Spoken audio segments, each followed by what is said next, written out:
Hey, hmm. Hey, in the wrong spot. Hmm. Oh, how's it going, fellas? Yeah, I'm still sweating. It's ridiculous. It still got hot here in Alabama, and I've been outside doing stuff. It was like 30 minutes before, well, about an hour before the live, and if it could happen, it did happen around here. So I've been running, trying to get in here. Had to go get some plywood between thunderstorms, and then car windows break and won't go up. There's a thunderstorm coming. It's just been a mess. Is my dust collection fan too much? Me and Brandy I were in here can't. cleaning. I can't hear it. So So I don't. y'all can thank Brandy for the machines not being covered in dust because it's been a week in here. So she was in here. Me and her were both in here with shop vacs earlier trying to clean up from the weekend. Usually I do that leading up to the live, but it was a little hectic. So she come in here and we were double double working it there.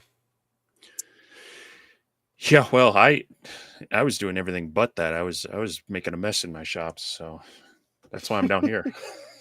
it's I was they're both in wondering. flux right now. It's I biting the bullet. I've been dragging my feet on getting reworking a couple of the workbenches in my basement shop so that it's more functional, which will allow me to get a couple more things out of the main shop so that that's more functional. And it's one of those things where there's like you identify, well, I need to do this, but before I do that I need to do this, but before I do that I need to, it just kind of goes backwards a ways. And I'm like, well, I gotta start somewhere. So I Yeah. made some good progress on that. And hopefully I get some time this week to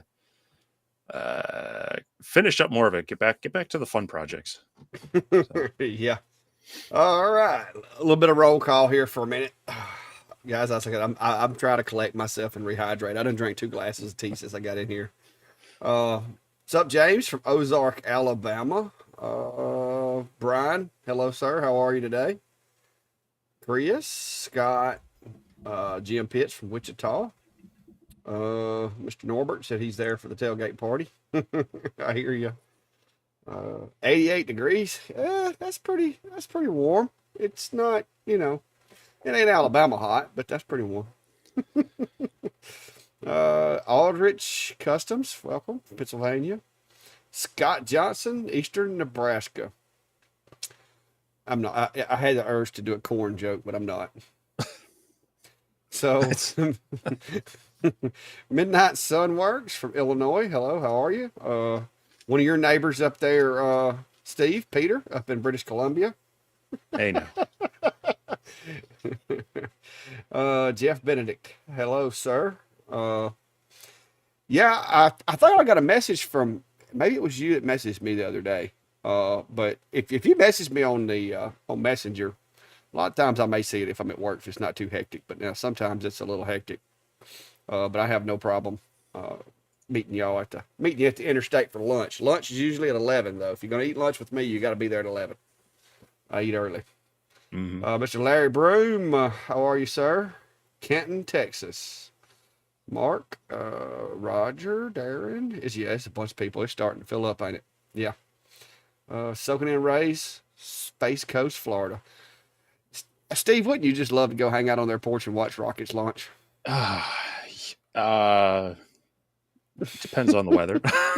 Yeah. But yes, it's a bucket list item. Yeah. Oh, I know that's one of yours with all the airplane enthusiast stuff that you do, Well, which I would like to see it too. NASA, little rocket up Yeah. there. Yeah. You know, yeah. I was joking with this with my wife the other day. Any NASA related Legos within reason. Okay, I mean if they were like getting close to four digits of the price tag, maybe I would. But those always go over well as gifts for me. Yeah. Brian Is that said we ought hard to to leave shop you on for? the I'm probably bottom shop for. so that you could look up to me. You know, I still have the screen down lower though, so it's Yeah, I hear you. Always making short jokes, and I'm not even short. That's what's terrible about it. short's relative. You're Hey, short. look at there, Chris. You got a neighbor in the house, Mr. Aaron Talman, maybe. Victoria, Australia. I hear you. See, that's a cool place, but it's gonna have to save up my pennies to make it to Australia. That's that's quite a plane ride. Somebody doesn't know you very well. Mia says you are a great man. Oh, so all Well, right. So let's see what. Oh, well, welcome Elaine from where's she saying? Rhode Island. Rhode Island. First live. Working through her laser on training wheels. Yeah, that's the best way to learn it. It's kind of like riding a bicycle. You're gonna have some scrapes. You're gonna have some spills. Uh, you know, just get in there and get after it. That's the best way to learn. I was taught to ride a bike by being shoved down a little hill. You know, it was kind of Yeah, like that's what I said. There's gonna be scrapes. ride or die, right? Yeah. Sup, Cody? Mr. Cody Elkins, the creator and owner of Cadence Manufacturing. I was showcasing one of your bits again today. Did a little Alabama emblem. I don't know if you saw that or not. Uh, the question of the month, man. This question just keeps coming up, doesn't it? Yeah. Um, all right. How do I say this? And I'm not going to speak for Steve. I'll let him explain his situation. I was contacted by my rep because I don't know if you guys know how it works, but each each one of us, I guess, has a rep, and I don't know if how they determine who gets who, but Steve and I have two different reps that we deal with that reach out to us, because I don't reach out to companies. I know there are channels that do, but I don't reach out to them. I reply to emails. The only companies I've ever reached out to for anything was when I bought my Shapeco. I asked for an affiliate account since I was going to be advertising for them, but I didn't ask for a machine, of course. Uh, they did tell me I was going to get one, but then they sent me an email said there was a delay, and the last I heard, because everybody's been asking, so I sent my contact an email and I said, hey, people are asking me, am I off the list? Do I need to order one? If I want it, where am I at? And he said that the first round of machines that went out were beta machines, and he was going to wait and get me one of the ones that were not betas, that were the final product. Uh, that's probably just an excuse for me not making the cut on the first pass, but whatever. I'm cool with it. They did ask me early on to make some teaser videos about the machine, and me and Steve both have kind of a policy of, I'm not going to sit here and do teasers with a machine that I don't have until I get hands on it so that I can say, yes, it does this or yes, it does that. That's just kind of my thing. So maybe the fact that I didn't do the teasers or I didn't kind of talk it up ahead of time, maybe that got me pushed back down the list a little bit, but I'm okay with it either way. If they want me to see the machine, they'll reach out. If not, then hey, I'm having fun with my little F1 anyway. So, but Steve, you can. What is your situation on that? I know, like I said, everybody keeps asking me. I've gotten Yeah. emails and everything else. Yeah, I mean, I'm pretty much the same as you. I was asked about it. I had to sign an NDA months ago about it.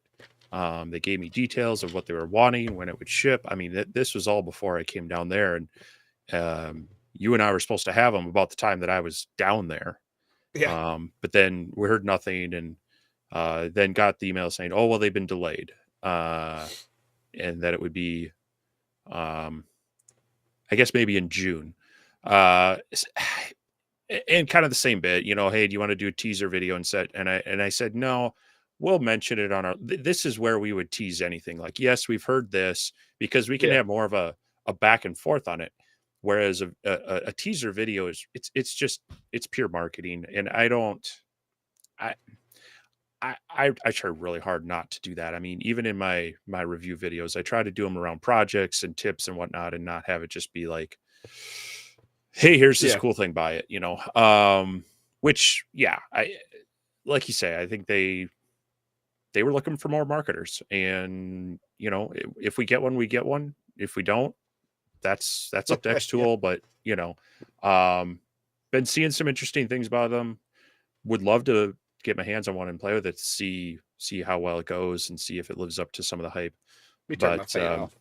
but yeah, I'm not. I wasn't willing to do the do the hyping of it without having even look at it. So Yeah. we wait. Yeah, and like I said, I have no reason to believe that they want to eventually reach out about it. Like I said, the guy that I talked to, he's usually been a pretty good straight shooter with me through all the different products that I've gotten, and I have got a couple of machines like pre-release. My X Tool S1 was a pre-release, and I don't know that that's always the best time to get them. I'm gonna be honest with you because if you remember, I wound up having to redo my motherboard in mine. But now mine, like I said, mine was one of those beta machines. I got it a month or two before they ever even announced it. I had to do videos with a blanket covering it up just in case because the penalty for showing it early was something I didn't want to have to pay. So, Yeah. so just to be careful when I wasn't using it, I had it covered up with a blanket because they make you sign those contracts saying that you won't show it until the date that they release it. Yeah. But so And being a beta tester isn't always the best, especially if it's a machine you plan on keeping for a while and using. I mean, I kind of would rather have the one that they've worked all the bugs out of. So right. Yeah, and I would rather not have the pressure of, hey, here are these deadlines. We want these videos out around this stuff. I'd rather it be it's released, people can buy it, and that tends to take the pressure off of meeting these like launch deadlines. Like I want, there's some lasers that everything works really well. You're able to kind of do some projects with it and speak about it. There's others where things are a little weird and you want to spend some yeah, time working with it to make sure that uh that it is what it is. I mean, I think I've said that before. I've, both in my model airplane stuff and in, my workshop stuff, I've had things where right out of the box I thought they were great, right out of the box I thought they were horrible, and my impression of them over time has switched both from it was a great tool and now it's horrible to it was a horrible tool, and once I kind of figure some of the bugs out, it's actually really good. So I try to yeah, give it enough time to not be a gut reaction, but some actual experience that and a stable reaction. So yeah. Mark said he is the proud owner of a Lasermatic MK2 XW 30 watts, supposed to be oh, shipping very out nice. tomorrow. Yeah, like I said, that is a good machine. Especially if you're going for the all enclosed, but you like the traditional gantry style machine. It's I like mine, and I know you've got one now, so you can speak to it as well. So, but yeah, I it's a good machine. this seems to be one of the things this year is the kind of the all enclosed laser.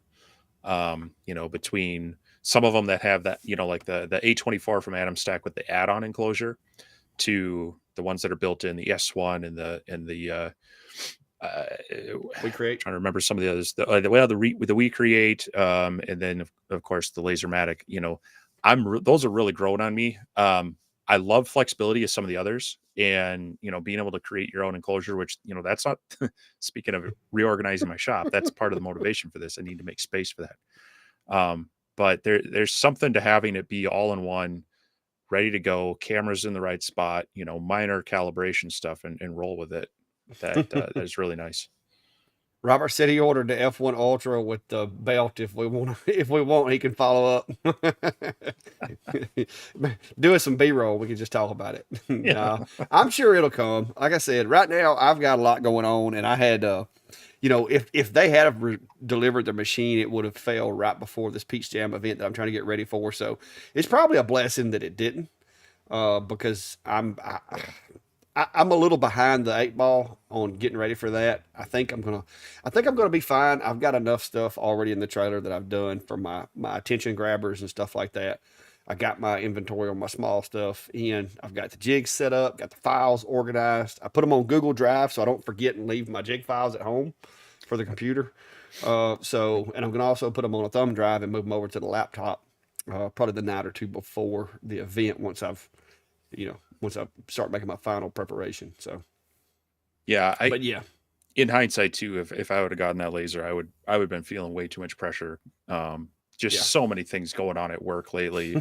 Between we lost my boss as CFO, and now our senior accountant is out with a family emergency. We've got a couple of huge projects. I'm just surprised I'm getting any workshop time. Yeah, Elaine said she so far she hadn't had any fires. Happy to report. Uh, So that's well, make good. sure. If you do it right and you stay in the room with it and you have the proper equipment, you should be fine. And So, by proper equipment, at least a small spritz bottle, mhm. and then maybe a backup fire extinguisher. Yep. 99 times out of 100, the Windex bottle with a little bit of H2O in there does the trick. or And yeah, or even just blowing on it. yeah, air assist is your best friend when it comes to that as well. Sometimes. But yeah. So let's see who else. I'm trying to scroll these comments, but they're overwhelming me a little bit here. Uh, so if I skip anybody giving a shout out, I'm sorry. I'm trying to scroll through them and keep caught up. I hate being so far behind in the comments that it's like our conversation is missed. Mm. Oh, there it is, Cody. Cody said he's in here to see some teasing. Well, we are good at Good that. job. Yeah, Travis, I'm gonna tell you, Father's Day, in laser engravable stuff and Father's Day kind of go hand in hand. You just gotta get something out there. Uh, do a couple projects, put them on your Facebook page or whatever. Folks will see them, and you'll get a few sales off of it. If you have an Etsy shop, of course, you should have already been putting keywords Father's Day and event Father's Day on your posts and stuff. But Yeah, I that's don't coming do a up lot of quick. physical products on Etsy, so I just do most of my stuff around here, and it keeps me plenty busy. That and the channel and everything. I've got plenty right now on my plate. Hmm. Um, where did Oh, I? Kevin said he got him an Ultra too, with the wife saying, "Get it." Hey, that's good. When the wife approves, that's good. Those couches can be uncomfortable. Yeah, that's how I ended up with my new table saw. Hmm. Wife said, "Well, it was a saw stop," so she said, "Definitely get it." Between myself out there a lot and our kids occasionally being in the shop, he's like, "You have the money, go buy it." Yep. What's up, David Allen? How are you, sir? That's a great name you got there. Mhm. Hey, have I caught up on comments? What? Yes, I have. Yep. Like was it? Pretty sure it was Sharon. If you don't mind, hit that like button there. Oak Island, North Carolina. Is that where the treasure's buried? Is that the Oak Island, or am I at the wrong one? Isn't that I mean, where if it they say was the known, wouldn't they treasures? have dug it up? Well, they keep trying. People keep dying up there. Is that the same Oak Island, or is it a different one? I don't There's probably a bunch of Oak Islands. Hmm. know. Well, Verl. Yeah, for some reason, Etsy, you can upload a file, like change a file and re-upload it, and they will not change. It won't, for some reason, you still get the same file that was in there when you bought it. I don't know why they won't let it update, but message me from your order and just send me a message and let me know. And I've got a way I can send you the updated set. I don't normally keep updating them for very long periods, but that one was kind of new and with the box and everything, so I figured it'd be a cool update. So if you'll message me from your order in Etsy, I'll send you a link to get the current file. That's the best I can offer. I went in and updated it on Etsy, but it still will not let people download it.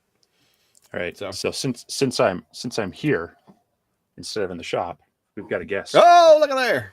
Is that you? Did you steal one of my cats while you was down here? No, no, but he's fairly young. We adopted him and his brother earlier this year. This is Pippin, and Mm. he is a food fiend. He he doesn't think he ever eats enough. So He looks a little thin. well, He's not near as Fluffy is. he was the runt of the family, which was we ended up adopting the largest one out of the litter and the runt. So Okay, so that's a different Oak Island. All right, yeah. Lance is saying it's outside of Canada, the treasure one, East Coast. Okay. Yeah, I just knew I'd heard of Oak Island because I believe it or not, guys, I know it makes me sound like a total nerd if you didn't already think I was a nerd, but I watch a lot of Discovery Channel and treasure hunts and ancient aliens and the tycoon. What is it? The Titans that built America and stuff like that. I don't watch typical movies. There is one that's in theaters and available right now that I'm really wanting to watch, but they want $24 for it to stream it, and Hmm. oof, I just don't know. I don't like I don't like paying that much money when I'm the only person in the house that's going to watch it. I can have a watch Well, party, I guess. I mean, it's cheaper than going to some things, but Yeah, uh and I'm gonna end up doing it, but so hey, oh, you just hit it. nope. Glenn from Alaska, newbie with a P2 learning XCS. The that they keep evolving that software, but I know I did some recently on the S1. It's just going to be similar to the P2. I also have a couple videos of developing some things on the P2 that'll hopefully help you along, as well as Clack. So definitely check those out. But feel free to ask Yeah, questions. It's a decent machine. A lot you can do with it. yeah. I like the P2, especially if you're doing a lot of acrylics. You got a cattail in your ear. Yeah, Uh, just rub it on the microphone. that's some clack shack problems there. But yeah, it's a good machine. I don't use it as often because one, I've got so many other machines that can do the smaller stuff, and I don't want to just wear it out and dirty up the mirrors and stuff. So I kind of save it for acrylics most of the Well, time. though, CO2s like to be exercised. Well, I do use it probably about. I'd say I probably run it about once a week. Okay, But yeah, that's good. but But yeah, I mean, as far as like when I come home in the afternoons, like this machine or that machine or whichever, if I'm doing like bamboo cutting boards and cutting out stuff, these machines will run for usually at least one machine in this shop runs for 2 or 3 hours a day. But I don't do as much of the wood stuff in it as I sure. do the acrylics. Now, if that's something like an oak plaque or something like that, I'll do it in there. But I don't do a lot of cutting of plywood in there because, as we know, plywood has glues, and glues make fumes. Fumes stick to stuff. So it's kind of like, hey, I'll use these other machines. They're a lot easier to clean up after. Yeah, just I know some people who um they buy a spare tube and it sits around for a long time, or they haven't used it in 6 months or so, or they're going to buy a used Oh no, CO2 and they're like, that's one of the things that those tubes, if they sit, the longer they sit without being used, the more degraded they get. So if you get a CO2 laser, make sure you're using it, even if you just run a random job on it, like you say, yeah. a couple times a month or something, because otherwise, yeah, you're risking that tube just kind of sitting there going bad quickly. So Well, I've been working on a project for May that requires acrylic, so I actually ran it quite a bit this past week, doing some prototyping and some testing. So it actually got ran more in the past 2 weeks than it has in a while because I've been doing a lot of acrylic. Lance, a lot of the nano jigs are the same. Some of the new products that I came out with, I didn't spill them over to the nano because it was just the F1 that I'm using with them right now. But technically, yeah, the you with a little bit of work, you could technically use the F1 jigs with the nano. There's a little bit of resizing that would need to be done. It's basically the same shape. Uh, so if you got the F1 set, you could slightly modify the size of the panels, and they would work with the nano as well. It's not that much of a difference. I think there's 3 or 4 millimeters difference in the size of the panels. I think it's not a lot. So you really seriously you could just literally just click it and then resize it and then burn it. yeah, we were playing with that when I was down there. I forget, is it just a bit smaller or bigger? The cutout. It was I think one direction or the other. stand by. But I mean, all you need to do is figure out that out the plug shape once, and then you can drop all the jigs into it. So Yeah, and the shape is the same for either machine. It's just one is slightly smaller, and it's the Nano that's just slightly smaller. There you go. There's the two plates. There you The go. Nano, the Nano. Like I said, it's my trusty tape measure. The Nano is like, is that 103? Yeah, 103. And the F1 is about 108 and a half, 109. I'd probably say 108 and a half, and then kerf would make it fit snugly. I don't remember what I used. But yeah, so it's not much difference. So if you bought this file and you resized it to this size, as far as the outer cut, you could still use the item parts on this one. So yeah, it's very very similar.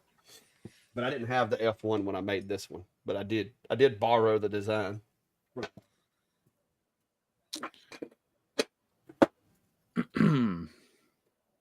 um, Travis has the 20-watt Fashida from Elegoo. It's been a great machine. It's cut anything he's thrown at it. Would just like an inexpensive but functional indoor desktop style enclosure for it. Any advice? Mine That actually loaned out to a friend, and he did buy one. It was one of those fabric styles, but I can't remember offhand what it is. And that machine is a little bit wider than your the typical. longer does longer have a fabric one because the longer one should work. I That, think it's a that's little a bigger.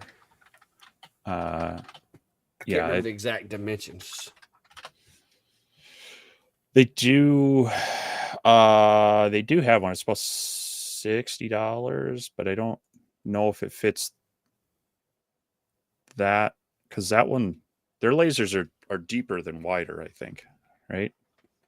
The longer, yes, it's y-axis is deeper. But Elegoo they do have it's kind of one of those soft-sided Velcro together ones. Um, it's $140. Yeah. But it it's designed for the Fashida. How do you say that one? What about that acrylic one that you had? How big is that? You think? I mean, No, that's about 20. That one fits your typical 400 by 400. It's about 26 inches square. So I don't know that it would fit in that one. And plus, that one is all acrylic. It's nice, but it's expensive. yeah. Um, so Sculpt yeah, I fun. mean, Elegoo has theirs. That's kind of meant for it. But it's Yeah. $140. You might be able to fit it into the larger Comgrow one, like you have your 3D printer in and such. Yeah. I think that one's more like that one fits my 500 by 500 honeycomb. So that might Perimeter work, but alert. it's Delivery really box. tall and it doesn't really have the colored acrylic in it to provide really any protection. So Sculpt Fun makes a 700 by 700. I tried one of those out early on. The remember the like chartreuse and gray one. hmm It's 700 by 700. So, but now the front doesn't look on this picture. It doesn't look laser resistant. So, but that one's only like $50. And if you're just trying to contain the smoke and keep down on the flashes and stuff, that would probably work. yeah, But I'm yeah, pretty sure I think I used one of the soft sided tents with mine, but I had to like squeeze it over it, like pop the legs loose and reattach them, so it kind of got locked in there a little bit. But there are options. yeah. But um, yeah, it's with any of them outside of the ones that are actually made out of the laser safe acrylic, you're probably still going to want to wear the eyewear because Yeah. most of those I have a little low power blue laser that's really close to the same wavelength Perimeter and alert. it shoots right Driveway. through those. So but yeah, check the measurements of those. I'll have to ask my friend to see which one he bought because I'm pretty sure it was one of those tent style ones, and he says it does fit. It's snug, but it fits.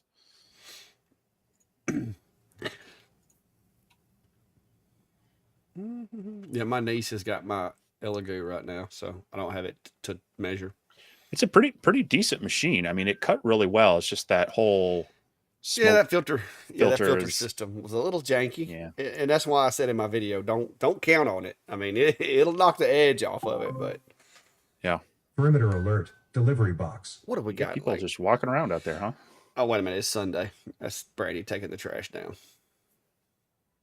I was fixing to say, what do we got going on? Uh, Well, Robert moved his shop to the Snap-on truck. That sounds expensive. Because it has climate control, will make me more mobile if I want to.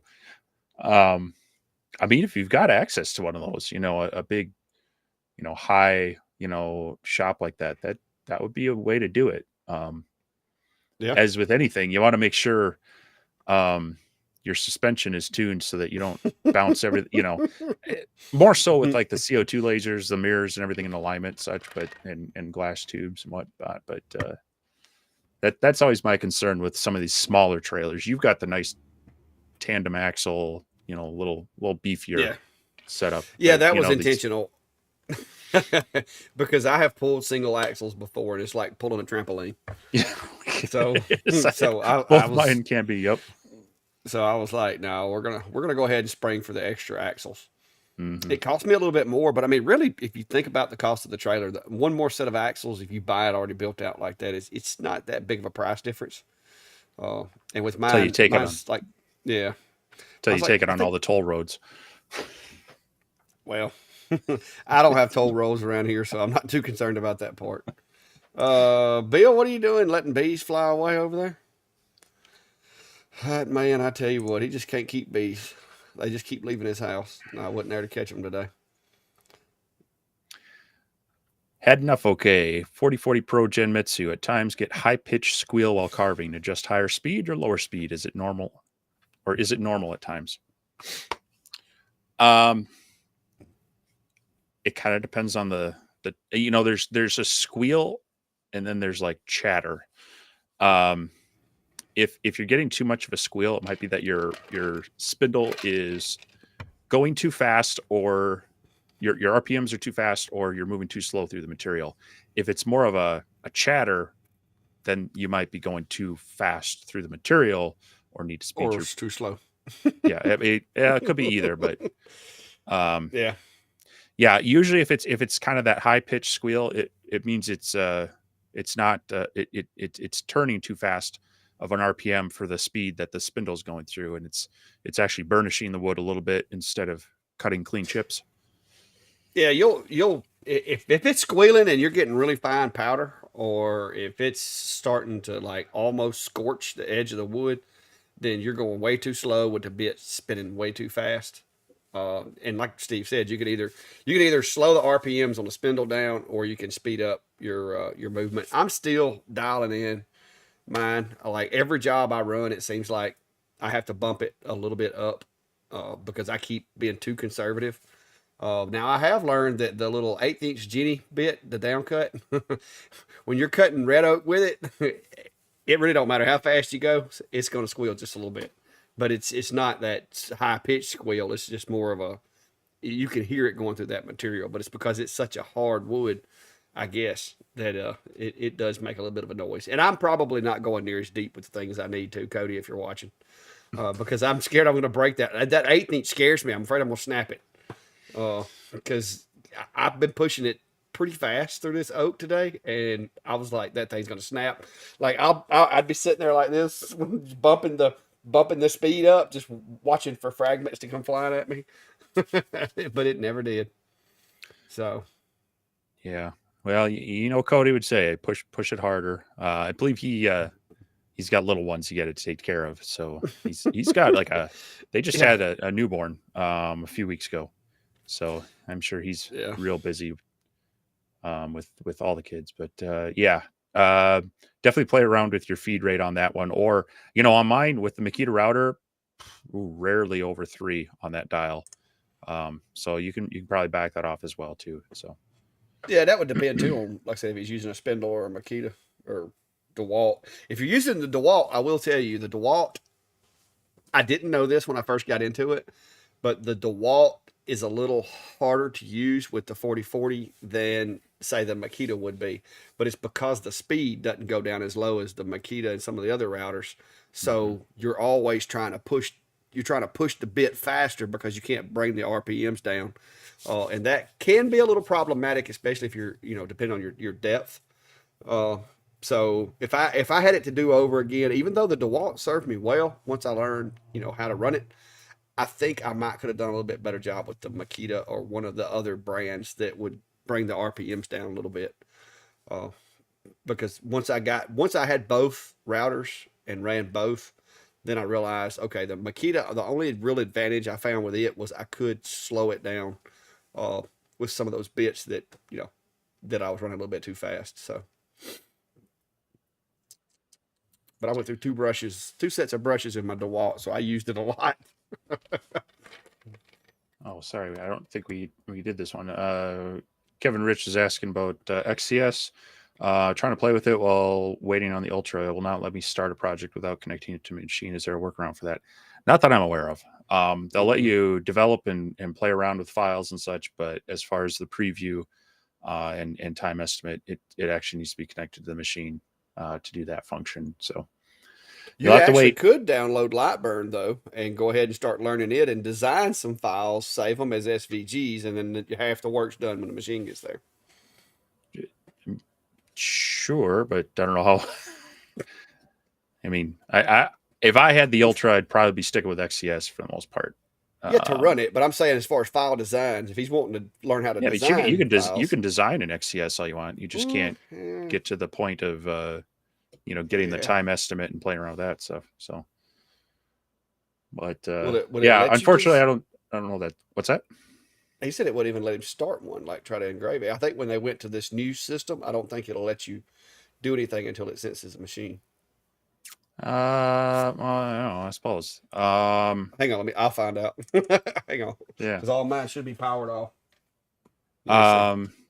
I wasn't thinking about that. So version 2, do I have that on here? We will see. While you're playing around with that,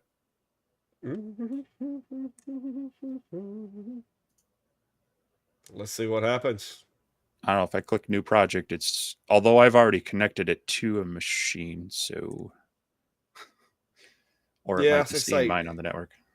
Yeah, because mine aren't connected, but it's letting me. But I have at one point had a machine on here, so Yeah, I'm pretty sure you should be able to. You might just need to set up a phony device that's not available, possibly.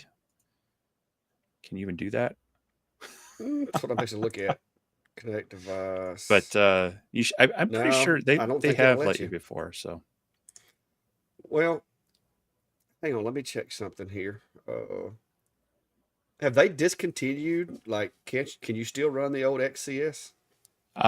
yeah, if you find the download for it, Well, just so happens I know a guy. okay. Let's see, software. Laserbox Basic. You remember that one, don't you? Oh, that's been Ew. around for a minute. Let's see if I got it somewhere else. Software. Yeah, speaking while you're looking for that, Chris Gallagher was commenting that he runs a material test once a week on the CO2 if there's no other acrylic jobs. That's a good way to kind of help maintain it. Also to check that it is still functioning. Mirrors are in alignment for when you do need to do a job. So Yeah, I may not have kept it. Let me look. I probably got it stuck somewhere in a folder. It's probably in my X-Tool machine folder. Let me go check that. But Glenn's asking, how do you use the honeycomb on the P2 since it sits a bit taller? I have the honeycomb, but not brave enough to try it. If you have the riser, you could just slide it down. I don't know. I don't actually have the honeycomb for my P2, so I have not played around with it. On yours, does it sit on top of those rails? You got to take the you take the blades out, and it sits on the. It sits in the same hole the blades. Okay, yeah. So the work yeah, surface is actually the same as the blades. So you take the blades out. Oh, that's right, because they've got that side storage compartment on the pass-through part. But so yeah, take the blades out, put the honeycomb in. It should sit on the rails. You have don't you have like a jig for holding that in place too? Yeah, because it likes to shuffle if you Yeah. don't. But when you take the blades out, it's got this little. They've added a little piece of metal to the honeycomb right there. That literally just sits on those little shoulders where the blades normally would be. And once you get this put in there, and you want it where it says X tool, you want that up. It'll go in there the other way. If you ever, it's a little cheat. If you ever need just a little more work area, you can flip it upside down, but it's made to go in this way. Because if you flip it the other way, it'll actually give you, you can see where they've got this mounted. It'll give you a couple of millimeters extra work area if you flip it upside down. But yeah.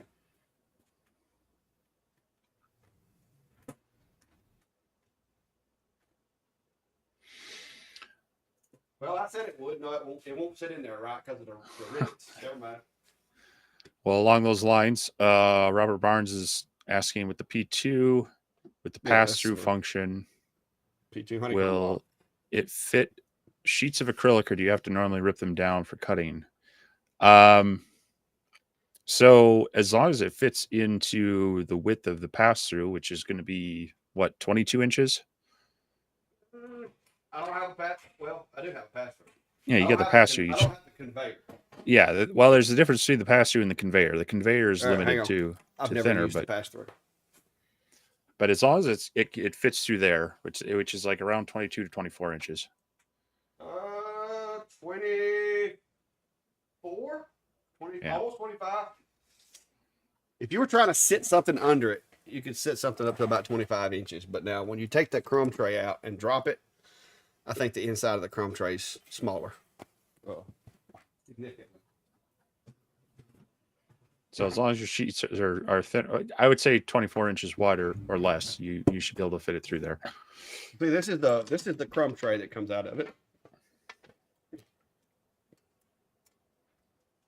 And 26 and an eighth, but the inside dimensions of the crumb tray are 25 exactly.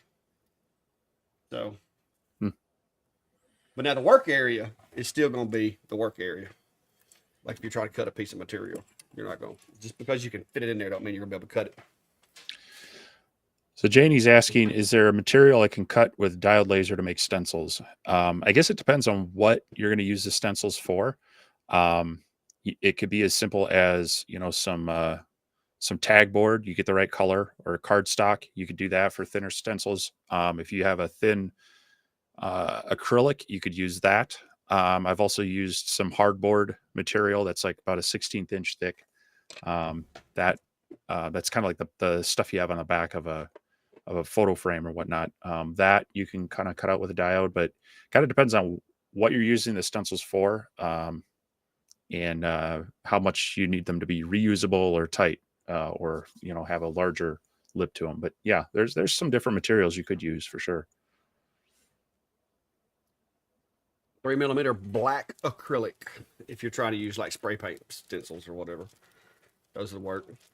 I use this stuff a lot if it's just a little spray paint job. This is just construction paper, just like heavy paper. It cuts really easy.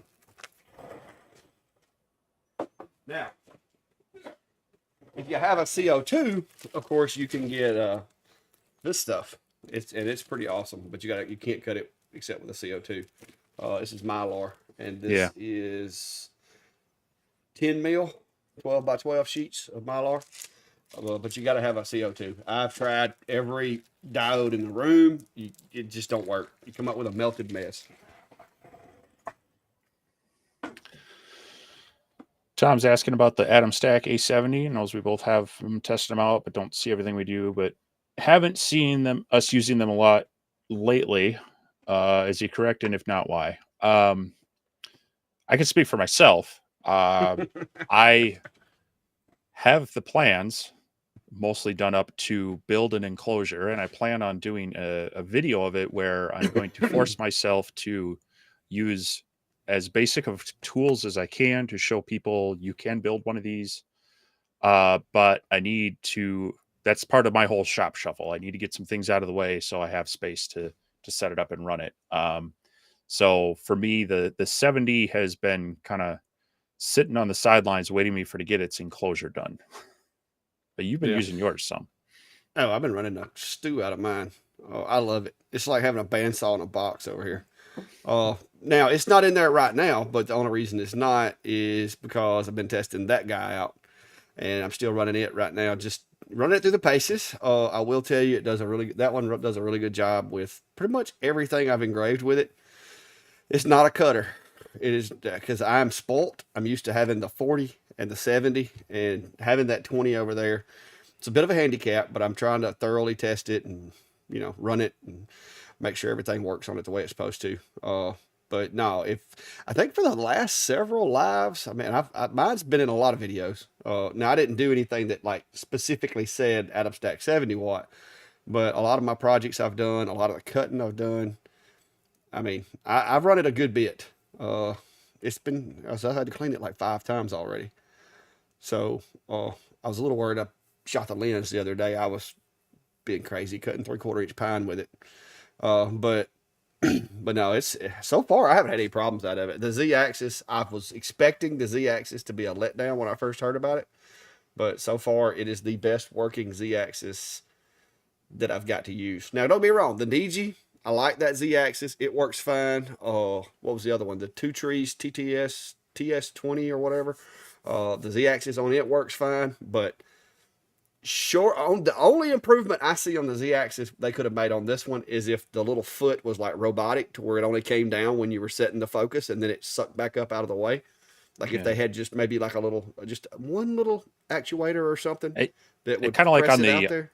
kind of like on the S1 where it drops it down, folds, Yes, and then yes, resets it. Yeah, that's the only improvement, I guess you could say, that I see with it. Other than that, they nailed it with that machine, as far as I'm concerned. yeah. 70 watt is not as fine as say a 20 watt would be for engraving, but for just regular vector stuff, it does a good job. I have it. Text, you can do some really really deep text and do it really really fast. But the one thing I will tell you is make sure you've got a really good fan in your enclosure, because that thing chugs some smoke. Yeah, I would say right now my I want to get the 70 back up and running for that cutting ability. Yeah, mine's So just it's parked right there. it's that one. That one's good, and then I've been using the S1 a lot down in my basement shop, and then getting that Lasermatic going. So I've got a nice mixture of with those. With the Lasermatic, you can drop it down to 10. The S40 is kind of a good middle ground, and it's got a little bit wider and whatnot. But yeah, it's definitely still a really good laser. Everything David said about it, like with the Z-axis, it's a workhorse, and it's working well. But you'll see more of it in the future as I get that stuff set up. Yeah, mine is literally, I took it because the way my enclosure is set up, I can lift that machine out.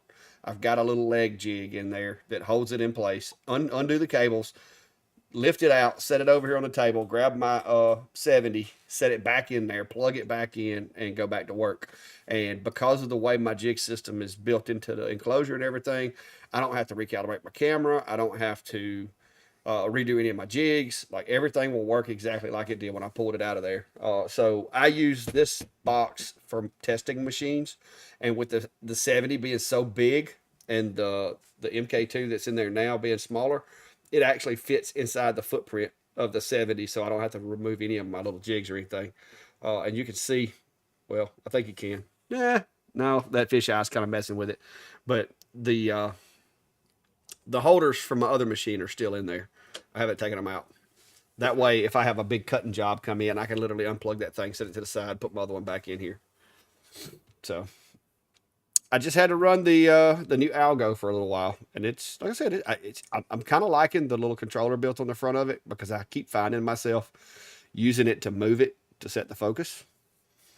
I don't ever use offline controllers, but So Not bored. Board working apparently needs to move.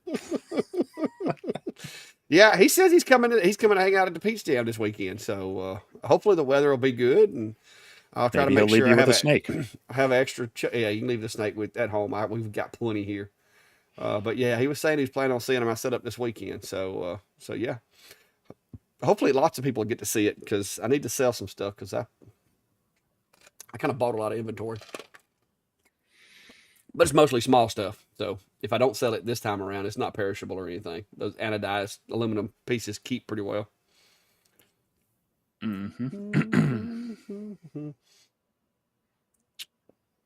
All right, so just did the delete of the stock fan out of my Polar 350 after watching your video today, Clack. Thanks for the advice. She really sucks now.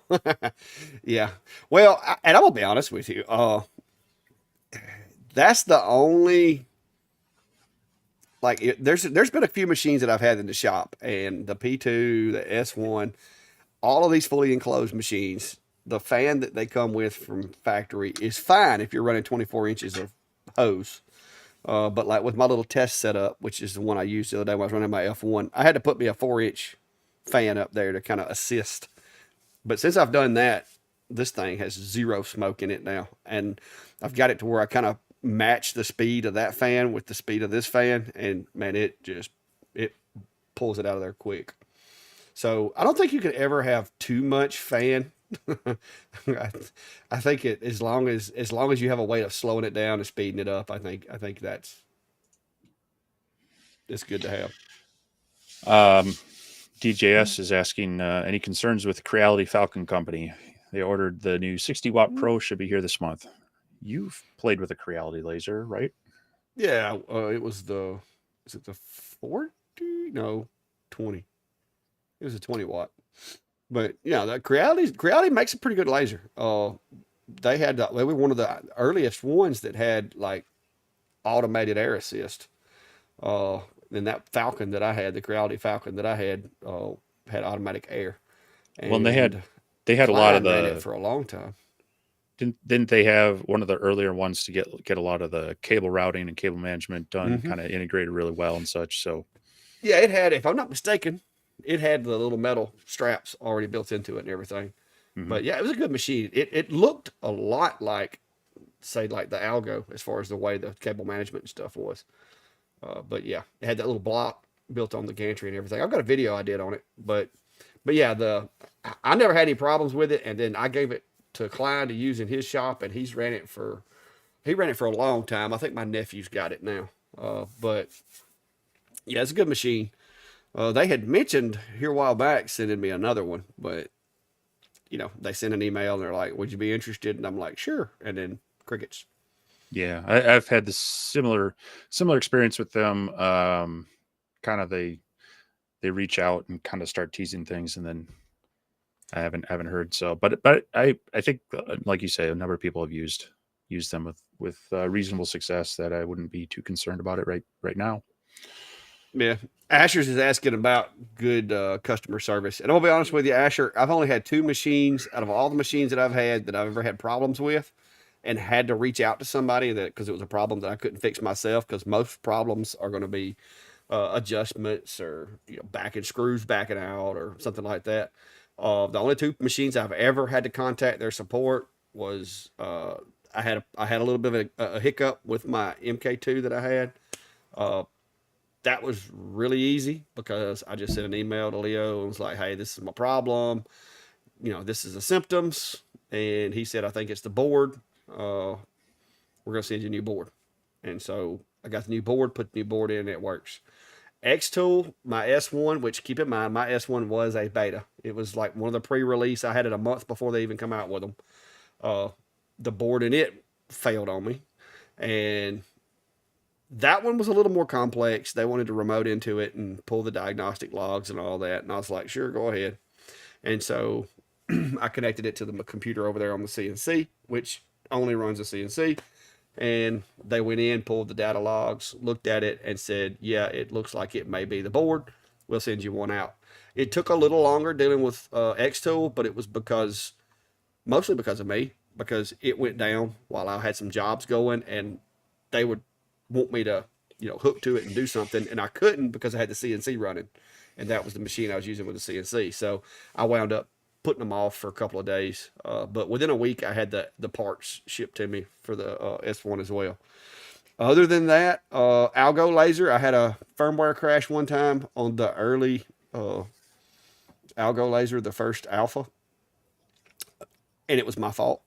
And I think it was a problem that they addressed in a firmware patch, but they had it to where if you held the power button down for so long or whatever, it would put it in like, I guess, developer mode or something. And somehow or another, I wound up hitting the button the right number of times, and it corrupted the firmware.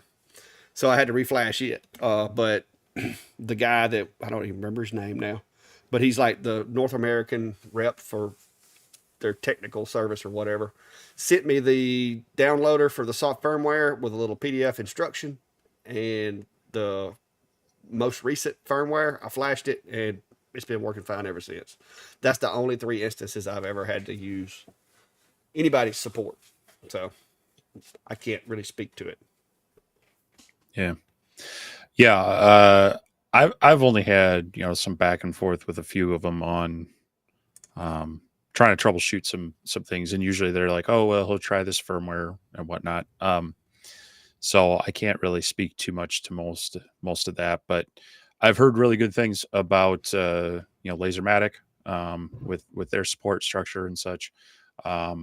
X Tool, you hear both good and bad, but you got to remember they're a pretty big player in the company, and the more lasers are out there, the more you're going to hear people having issues with them. Unfortunately, with Acer, I've heard more and more people complaining about their support lately, and it's just nothing I've had to deal with, so I can't speak to that. But yeah, you got to remember that they are, the time difference can make a back and forth. One simple back and forth take a day and a half to 2 days. Because by the time you send it, they're asleep. They send it back, you're asleep. You reply, they're, that in itself can get frustrated. Yes, it can. But like I said, I mean, they were actually when I had to deal with them on my S1, they were, I guess, more anxious to get it fixed than I was, because I was like, look, guys, I don't have time right now to shut down what I'm doing to work on it. I just wanted to let you know this is the problem that I'm having, and I'm pretty sure it's the motherboard from what I'm seeing. And of course, they didn't know they didn't know me from Adam's house cat. So instead of taking my word for it, and understanding that I've worked on multiple lasers. Okay. Oh, I don't know what that was. Did you just boot me? No. Oh, you're froze on my end. Okay. I don't know if you're froze on everybody's end, but you're froze on my end. No, I don't think so. I think it's your stuff being weird again. Well, all right, that's cool. I can still see you over there in the far left. But yeah, it's like I said, they remoted in, did their little diagnostics, pulled the logs and everything, to figure out what was going on. It was during a firmware update that it died, and I can't guarantee that I didn't have a USB cable or a USB issue. My computer had been having some USB disconnect problems, so it may have been my computer that caused the problem during the firmware update with the S1. Don't know. And just to kind of wrap that up, a lot of these lasers, while they can be used for business, are still considered hobby grade.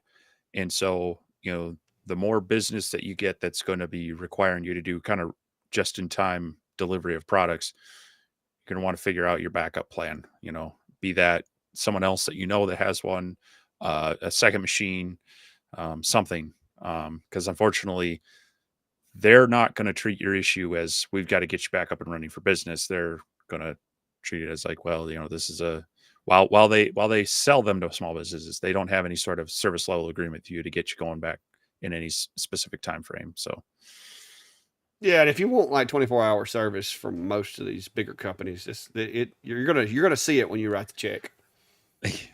Yeah, and I know some of my friends that have have invested in larger lasers and bigger companies are just as frustrated with the lack of support and the turnaround. So Yeah. you're going to spend a lot of money to guarantee someone's going to come fix your problem right away.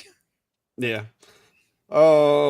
David, if you go to my Amazon shop, I've swapped over to the V4 variable speed fans that they have. I have the 4 and the 6-inch, and I got 2 of my local guys that help me with jobs and running them as well. And so far, we hadn't had any problems. I think did you get one too? Haven't you got one of the V4s? Not the Vivor. I've got No, two you got the different Han and ones. Guan. I got the Han and Guan as well as the AC Infinity. That's the one I bought for my basement shop, and then got the Han and Guan one in on a review thing to upgrade the outdoor shop. Both work really well. Both of them are the 6-inch style. And I've got links at my Amazon shop as well. Otherwise, I've got a couple of videos on. I've got one specifically about upgrading the exhaust in my shop that you can kind of see what the fan is and what I did with it. So Cool. The extra wide, I think there's somebody was saying a while ago they're supposed to be shipping out tomorrow. I haven't really been keeping up. yeah, I'm pretty sure they're shipping out starting this month, early this month, so maybe this week. Yeah. Burncroft Print said he's using the screen print jig in his S1 to hold down the honeycomb. Wow. Yeah. It works. I don't actually have the jig, the screen printing jig for the S1. I just have the D1. Yours didn't come with one?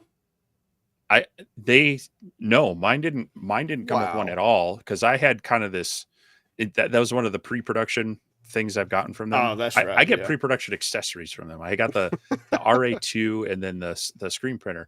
And I mean, literally not even a retail box. I had reams of paper shoved in there for packing material. It was kind of comical, but so they sent me the jig for the D1 later, but I don't have it for the S1. But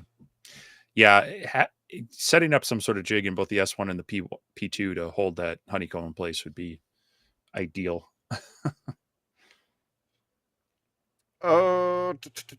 Lance, I made a little L bracket that I use with mine. With the A24. Especially if you're using their honeycomb, you just literally make a little L bracket if you're using a spoil board or mounting it to the table. And once you trap that thing, I trap the machine and the spoil board. If you go to my the video that I did on my Adam Stack setup, or I think we did the same thing to yours, didn't we? When you were here and you did a video of your Adam Stack setup. Basically, what we do is we use an L brackets to hold the machine stationary. And then once you hold the machine stationary, you put the honeycomb in there, push it to the front left corner, and then use another little L bracket that you cut with your laser and put some screws in it to hold that honeycomb in that front left corner like that. And it basically, in effect, makes the A24 just like this as far as the honeycomb is more or less indexed. So at that point, as long as your material is sitting inside the honeycomb on that corner, you know that's the same spot every single time. So the A24 is pretty. They almost nailed it, but they didn't quite fix it to where the honeycomb didn't move. The Genmitsu L8, they actually did trap their honeycomb, which was a good thing in that one. Adam Stack, if they'd have just one more 3D printed part, they could have had it. They could have nailed it, but they didn't. All right. Tom said he's getting ready to pull the trigger and didn't want to buy a problem. Been running the Comgrow Z1 10 watt for a couple of years and would love, so it would be a major step up. I'm trying to remember which machine he was asking about. I mean, the Comgrow Z1 10 watt was a pretty nice machine, but that is pushing a couple years old now. So yeah, it was a decent machine. He may have been the one asking about was he asking about the Creality? Maybe I can't remember. Yeah, there's lots of good machines out there now, especially budget machines. And I'm gonna be honest with you, if you've been using the Comgrow Z1 and you liked it, don't overlook Sculpt Fun. Their S30 series. He was talking about the Adam Stack A70.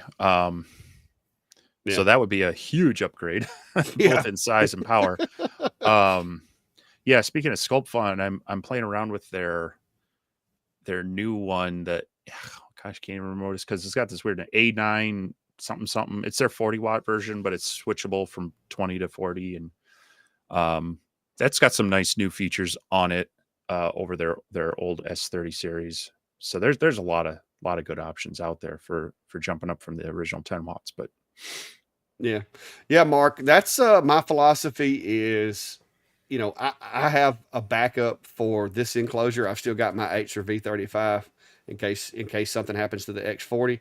I also still have my longer B1 in case something happens to the Atom Stack 70 that I typically run in here.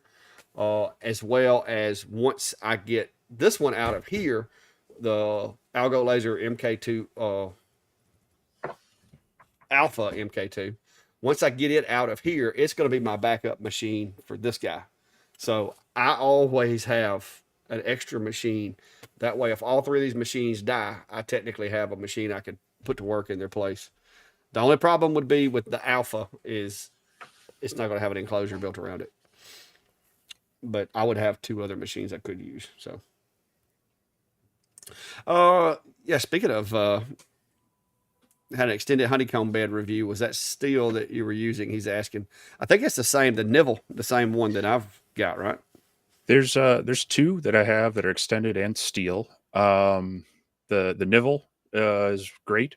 There's also the Geek Bee, which was kind of they had a black coating on it. I don't know if it's anything more than paint, but both are steel, and both work pretty well.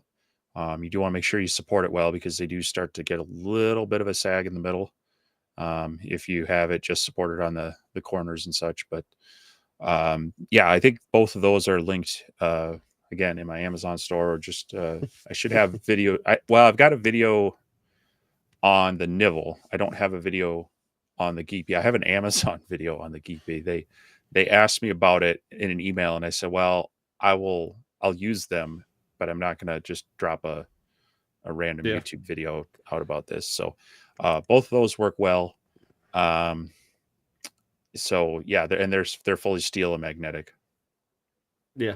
Oh, your buddies at Daddy Wheels, have they reached out to you? Is it Daddy Wheels? Well, apparently they have a new 450 by 900 honeycomb. And they asked me if I could do a video with it. I told them I wouldn't mind testing it out and just doing a real short, it's a honeycomb. This is what I think about it, but I don't know what, I don't know if they're going to say that or not. Sure. Yeah, that's the thing with some of those accessories is that there's only so many things you can say about a. Well, I figured if I could put it between on two sawhorses and stood in the middle of it, if I did that, it would, it would turn into a taco shell. But no, I told him I would just kind of, I said you can't do. There's not much you can do about a honeycomb, but if you want me to look at it, I've dealt with them before. Yeah. Didn't have any issues with them or trying to tell me how to do my job or anything. So I told him I was like, yeah, send it. I'll drop you a short video out or something. Just to give you a shout out. Tell them we need an extra one to give away. Well, I actually did mention that, so I'm kind of waiting on my emails. Maybe we'll. That's my new thing is I'm like, hey, if I take this into the video, can you send me another one, but drop ship it to an address that I give you? So that's what I'm trying to do with all these small things. And if it's too small a thing, I'm gonna be like, hey, okay, I'll do it, but you got to give me 6 of them, 1 to me and 5 that I can address to other people. I feel like, get the whole Robin Hood thing going. Yep. Want to keep pressing on that. Mike's asking, any experience with OhmTech lasers, the MF2 2028 CO2 for 3600? I don't have any direct experience with them other than looking at them. They are kind of your typical Chinese laser. They do have some support in the US, but so you're paying for a little bit of that, but I wouldn't expect it to be anything crazy about it. I think a lot of that you're still going to get kind of routed to probably some of their sports centers. So, the good about it is they're a typical machine. They're going to have similar parts to most of the others that are like the Mon ports and others that are like that. They're not highly customized from that. They use pretty standard gear. They connect up to Lightburn with the Ruida controllers and such. But I can't speak to their support or anything like that. So compare them to Montport, compare them to the generic lasers that you find elsewhere. Look at the price, maybe feel them out with a couple questions for like pre-sale support, see what you get a feeling on that. Otherwise, it's another rebranded Chinese laser for those CO2s. So I would get your best feeling on support and roll the dice from there. Yeah, I've never had one. Seen a few, but yeah, pretty much what Steve said.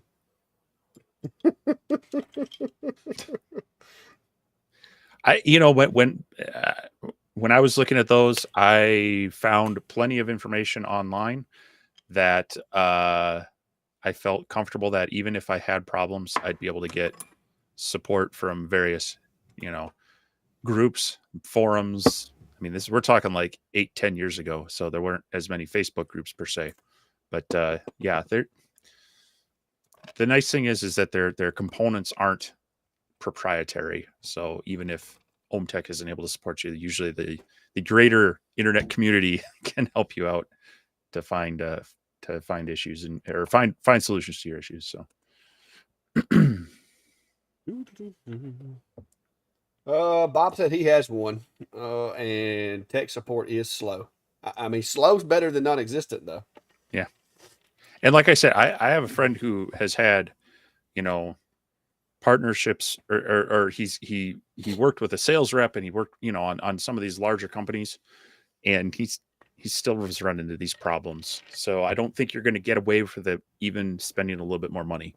So make sure you're comfortable with the price up front. Do a little searching to see if there's community support for what you're looking at, and then make your judgment on that as well. Yeah. All right. Well, we're caught up on comments, I think. If anybody's asked a question that we did not answer, please post it now while the comments aren't rolling. So I don't know if anybody was in the X Tools launch video the other day, but I was trying to ask a couple questions in there, and they were doing this whole put this word in there to win, and you couldn't ask a question for nothing. That's the only downside, because I know me and you've talked about trying to go to a different software so that you can do like the keyword. You're gonna have to control what the keyword is and when you launch it. It needs to be the last thing you do before you go offline, because that was ridiculous. So first off, they generally have a lot of people in their streams for that, because people know they're giving away things. And then you got to take into account there's delay. Some people are on a cache stream, so that's one thing. If you're watching any live stream and you feel like you're behind on the conversation, just refresh your browser. You might miss a few minutes, but you'll get you caught up and do it. So yeah, some things to keep in mind. Yeah, Bill said he's running both the Sculpt funds as we speak. He also has now has an original Algo Laser Alpha over there that apparently he's not running. But yeah, he's got the S30 and the Cube. North Alabama Barbecue Bullets is asking, XCS2.0, is it D1 Pro compatible or no? I'm pretty sure it is. I honestly haven't run mine with XCS 2.0 yet. I was actually thinking just the other day I was going to fire up my 20 watt for a couple things again. So I'll definitely give that a shot. But as far as I understand, it is compatible with the D1 Pro as well. As far as being better than version 1, depends. They've moved some things around, so you're going to have to relearn a few things. Do you need it for the D1 Pro? I mean, if you're comfortable with one, maybe stick with that for a bit. They just released a new version, I think, in the past week or so, which I think is, from what I heard, has some bugs, is with changes to power settings and such. So I wouldn't. It's still technically in beta. It's just available to everyone. So I would probably hold off on it for a bit before jumping on that, unless there's really something that's not working well for you. But as far as I understand, it's supposed to still be compatible, and I'm guessing we're going to get a test from Clack here if he pulls all of his stuff out. That's So, the original. The original D1. oh, we're gonna really go back and test it. We're gonna throw it way back. If I can find the power still, I don't know what to do with it. Just plug it straight into the wall. It'll be fine. Give me a second to see if I can find the power cord. Well, while you're doing that, I'm going to do the pitch for our laser engraver community map. Down in the description of our videos, you should see a link to a few things. Our laser engraver community, which is a Facebook group that is quickly approaching 2,000 members. We appreciate everybody there sharing their projects, asking questions. It's a good way to reach out to us and this community to get help or share your ideas and thoughts throughout the week. But we also have a laser engraving community member map.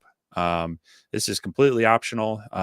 There's a form you could fill out. Just ask for a display name. That could be your real name. It could be your business name, whatever you want to put in there, and then a location. So it doesn't need to be your address. It could be your city, state, or anything that Google Maps picks up that's in your area. And it's just first off, it's kind of cool to see where everybody's at. It also allows people to see, others that might be around them, and if Clack and I are going to an event somewhere, we'll kind of reference the map and say, hey, it looks like there's a few people in this area. Maybe want to invite people for a meetup, grab dinner or something. So feel free to drop your information on that form if you haven't already. And it is I have to manually update it. I did it just before the show, and I'll do it again after this. So if you don't see it right away, don't worry about that. But yeah, it's just kind of a fun thing we started. I think about around Thanksgiving last year. So in the past 6-7 months, we've picked up about 475 pins in the map worldwide already. So thanks everyone who's jumped on there. And if you want to drop your pin, go for it. Can you believe there's an update for this machine? I'm sure. Sure you want to do it? Okay, no, I'm not. Let's see. X-Tool D1 10 watt. This is the original 10 watt too. Now this is laser box basic.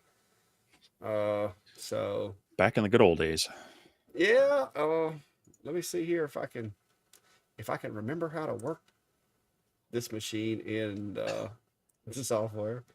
Red Cross. Now remember, it doesn't have limit switches. Oh yeah, I gotta home it. Watch this. Actually, it's not letting me push it.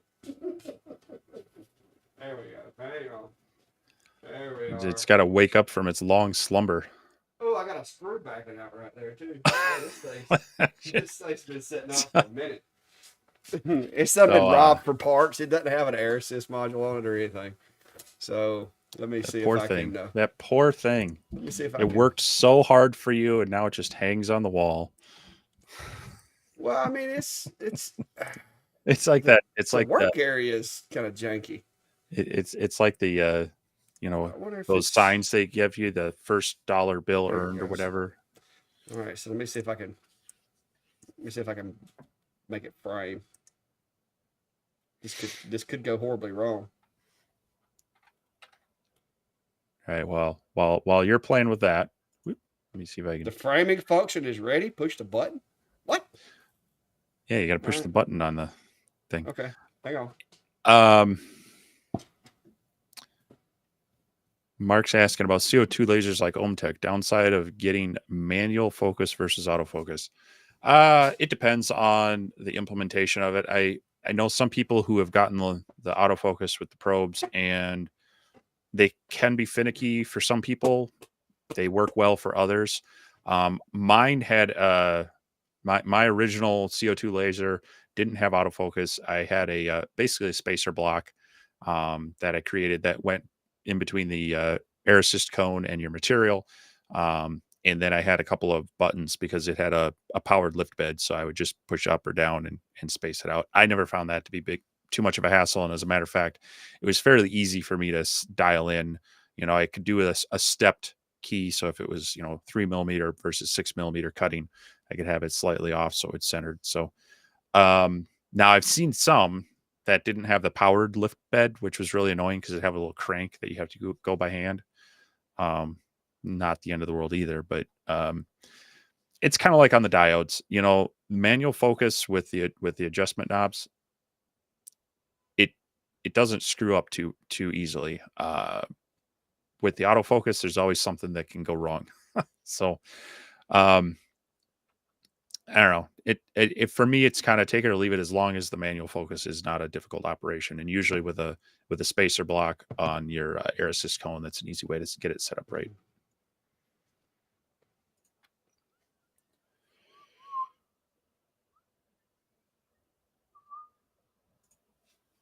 All right, let's Travis, see.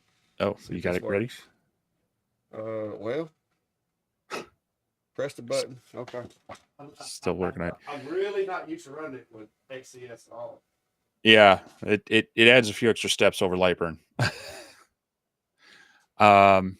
Travis said added limit switches and a tumbler y-axis switch to the Faceta, totally different beast now. Yeah, that was my one thing when I had mine, is if I wish they would have added the limit switches and maybe forgot about that whole filter thing.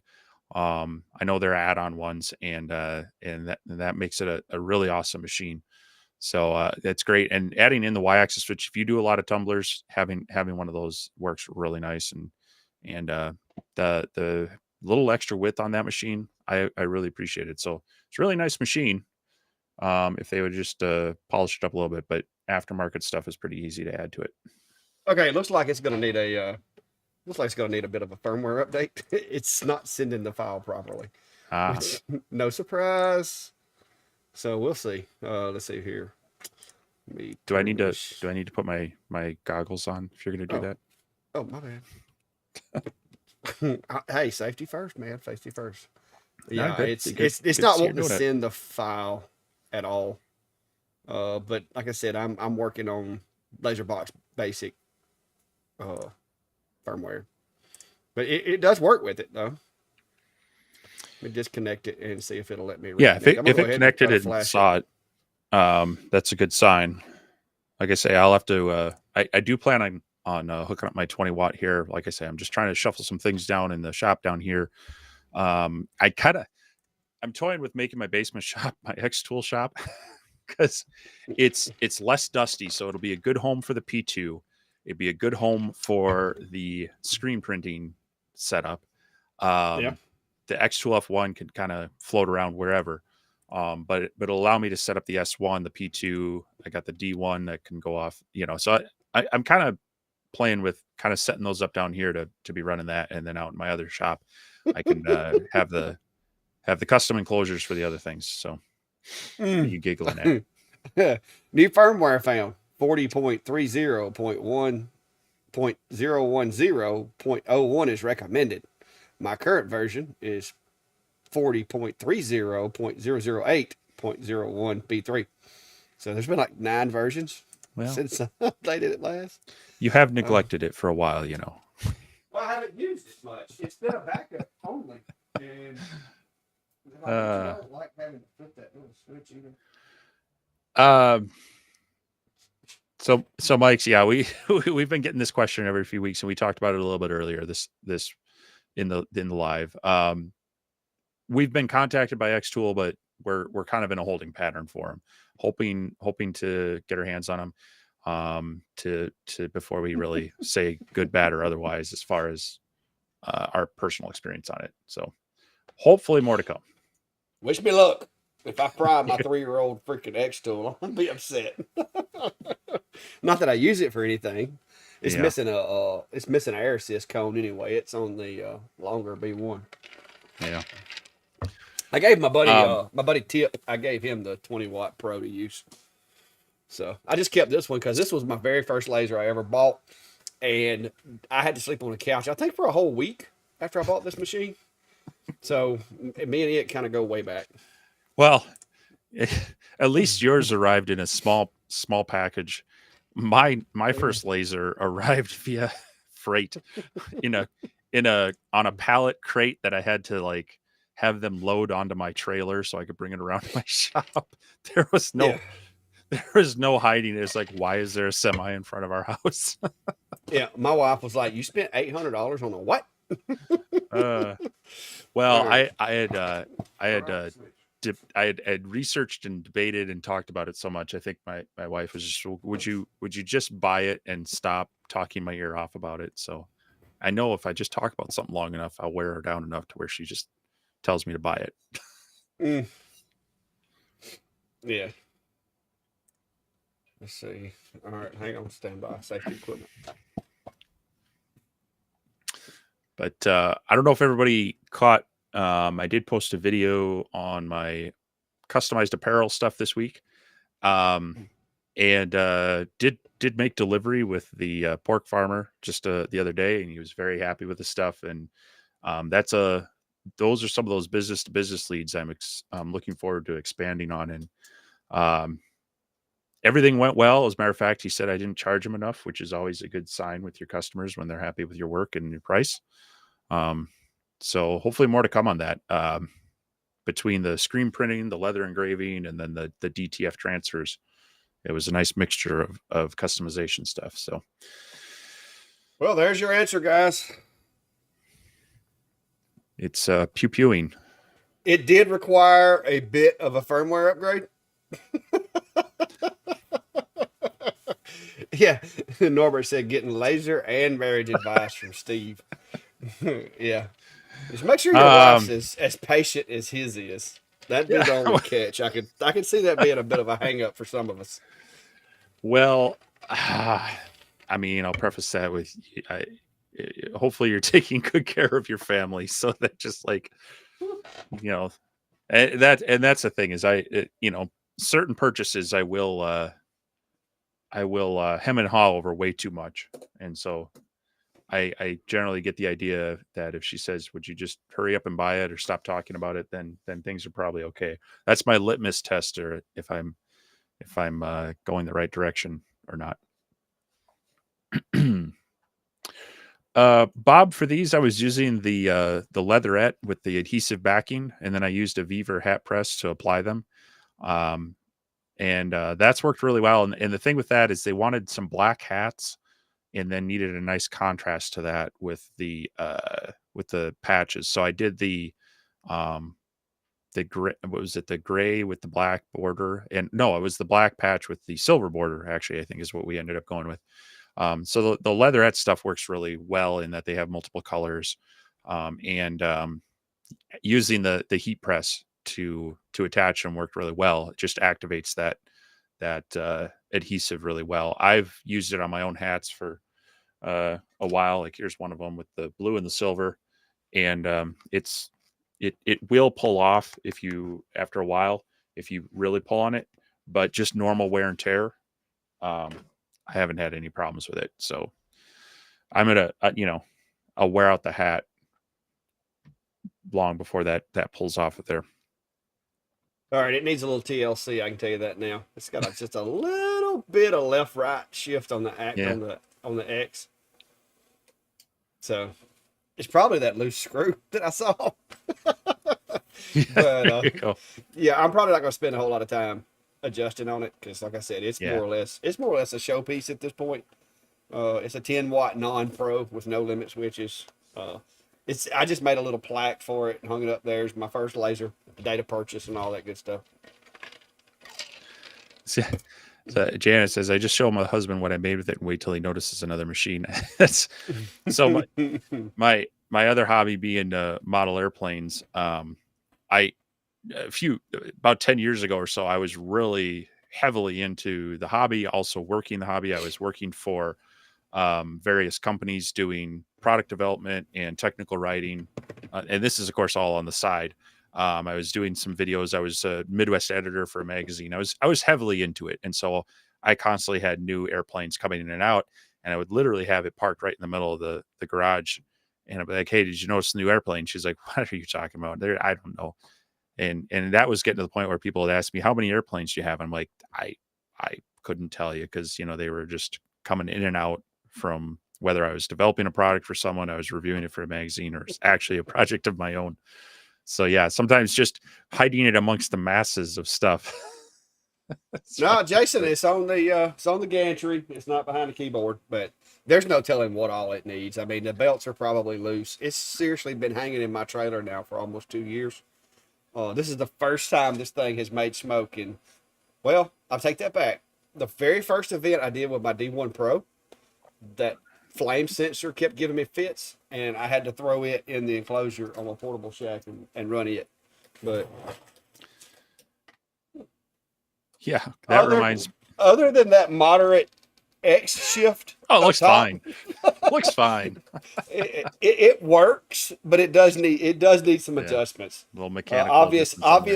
Obviously something binded, and I can't swear that wasn't a cable got binded because Yeah. I just kind of threw it down there without checking the cables. But yeah, it works. So, And that was with I'm guessing this is this is the new beta uh XCS. So this is what yeah. I'm running it with right here. And let's see, help. Well, where's the about section? Is it under settings? There we go. What version is this? 2.055 beta. And I don't know if there's any updates or whoa. Yes, there is an update. Yeah, like I said, they just came out with one, but I wouldn't do it yet. So I've heard a variety of issues with them.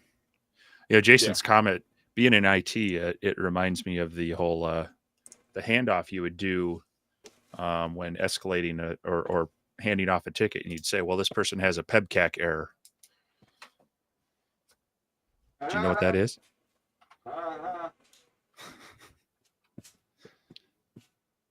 Have you ever been told that? No, I don't hang out with y'all. It's an acronym. If anyone ever out. tells you that, it's a problem exists between keyboard and chair. Yeah, I don't deal with y'all IT people.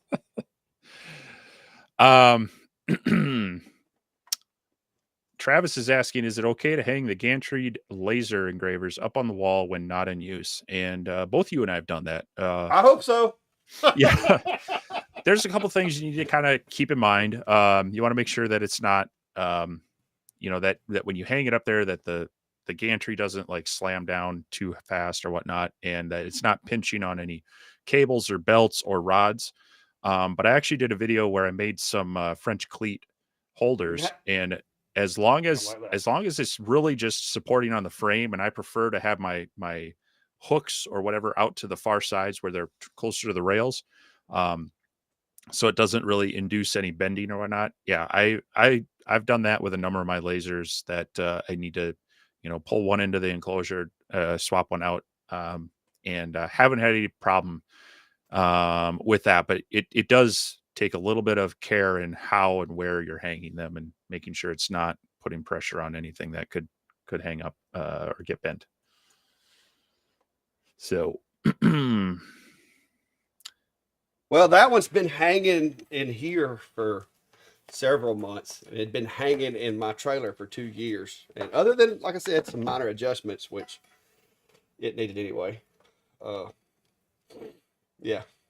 What, y'all got my wife in here on me now?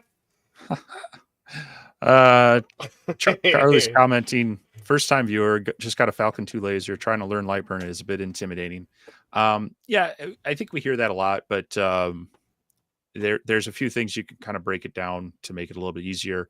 Both Clack and I have some videos on using Lightburn for developing different things. Also, our good friend Louisiana Hobby Guy, he has a lot of videos on Lightburn and kind of getting started with it and whatnot. So my recommendation is just take a couple of simple projects, play with your, watch my video on, material test settings. So you can first dial that in to get your cut and your engraving speeds, and then just set something up like a coaster or a keychain where you need to do a cut and an engraving. Play with your fill and your line settings to do those, and you'll just pick a small project like that, and that'll help out. Otherwise, jump in here on our lives, watch our videos, join the Laser Graver and community group on Facebook if you got that. Ask some questions there. We definitely wanted to help people not get frustrated, at least get started with theirs and such. So, Yeah. enjoy it. We understand it's a bit intimidating, but it's also some really good software to be able to use. Once you get a few of the basics down and get it set up, it'll become a lot easier. Yeah, it's not that terrible. Like I said, my buddy Bill, he kept telling me for months, because I kept telling him, I was like, man, you need to try these lasers. They're fun.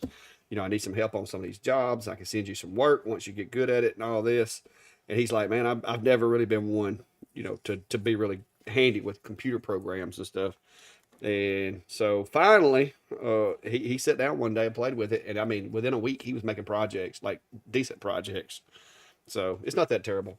But another Sure. pro tip for you guys that I didn't do, and I realized I didn't do it, so I had to go back and redo it. Mark these because they all look the same. Yes. So painter's tape and a Sharpie works wonders. Yeah, I print out labels and then tape them on with packing tape as well, so they don't get they Well, don't get rubbed off or anything. But well, yeah, I've apparently been engraving them. I've been engraving them with the com marker, but that was a quick fix. So I don't if I forget to do it. so you don't have any tips for hiding purchases from spouses Oh no, at I all? never had purchases from Never, my wife. nothing, No, never. I talked to my wife. I discussed the pros and cons of the purchase extensively, and I You'd get approval never before making those purchases. you'd never buy a large machine meant for cutting Mm-mm. trees apart. No, no, Nothing. No, wouldn't do no, that at all. no, Okay. no. I mean, that's why you got good friends for to keep those secrets, right? Yeah, They'd yeah, never rat you out, would they? yeah. My buddy decides at lunch to go. Hey, Brandy. So what are you gonna make when you get your sawmill? And she's like, "What sawmill?" And then it hit her, because his face went what, and it hit her, and she just kind of turned and looked at me across the lunch table, and I'm like, "Dang it! I was waiting for the right time. I was waiting for the right time to tell her I'd ordered a sawmill." And then it wasn't probably, what was it, about 3 or 4 months I had started making projects and stuff, and I was like, man, I want to put a logo on the back of my stuff. I need a laser. So I ordered a laser, and then I went ahead and just outed myself on that one. I was like, I ordered a laser to Learned your lesson. put my logo on the back of projects. And she's like, you did a what? You ordered a what? Laser. And she's like, how much did that cost? And I was like, oh, $800. And I think her exact words were, "You spent $800 on a laser." And I'm like, "Yeah, I did." But it'll pay for itself, and it did. Well, So then Brandy, 6 months later, I bought another one.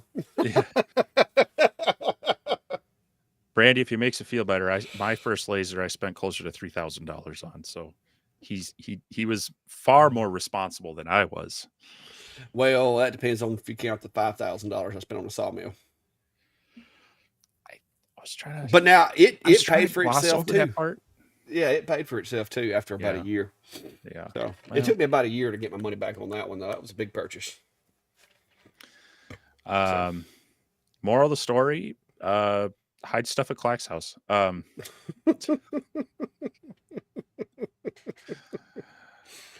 David's nowhere to hide it asking. around here now.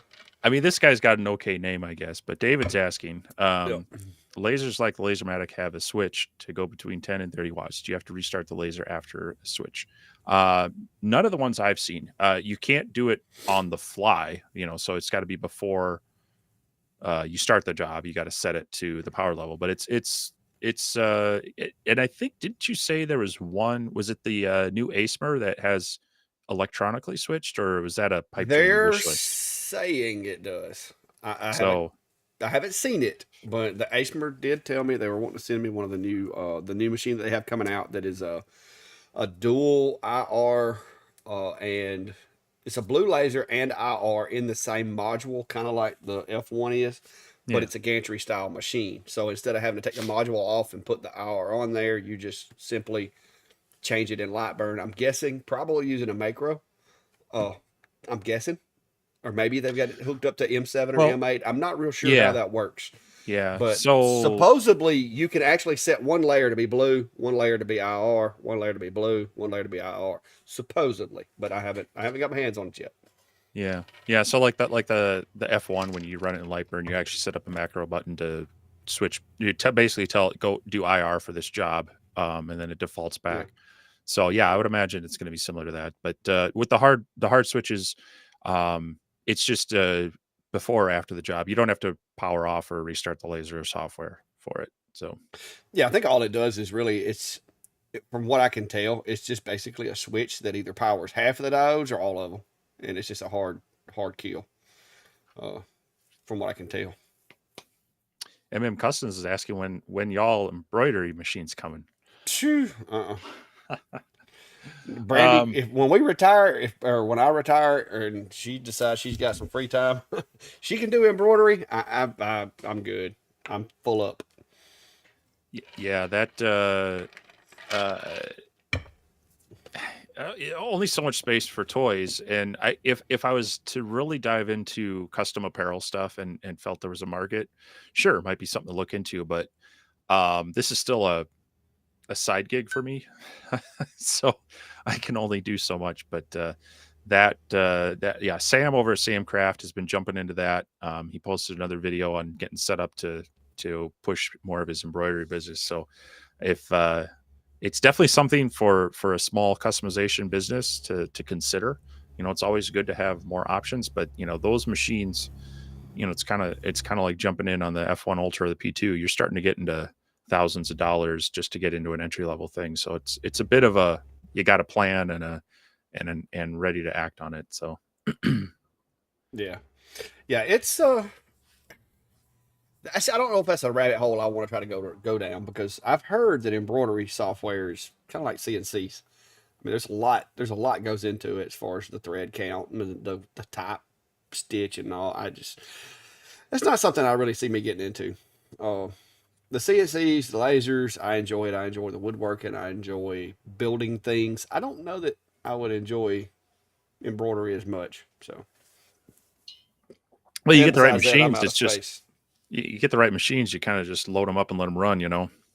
Yeah, So yeah. I just don't know that that's something I'm really into. that's one of those things where it's nice to know someone that can do that stuff for you. Yeah.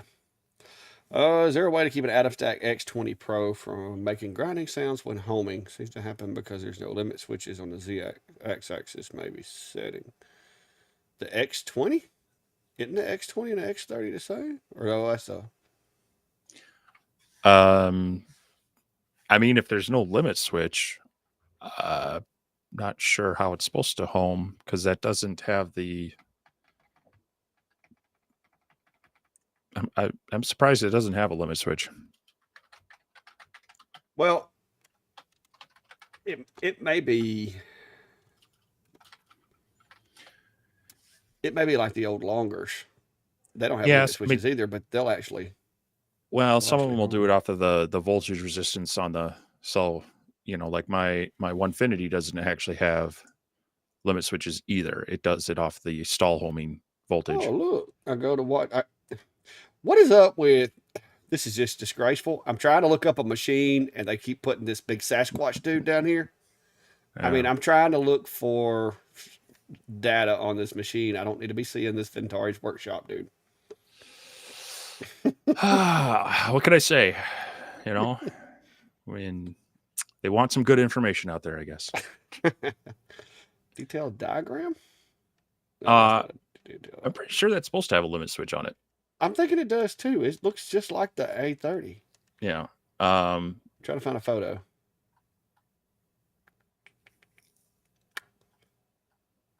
Yeah, that's the same as the A30. Pretty sure it's got limits. They may not be turned on in Lightburn.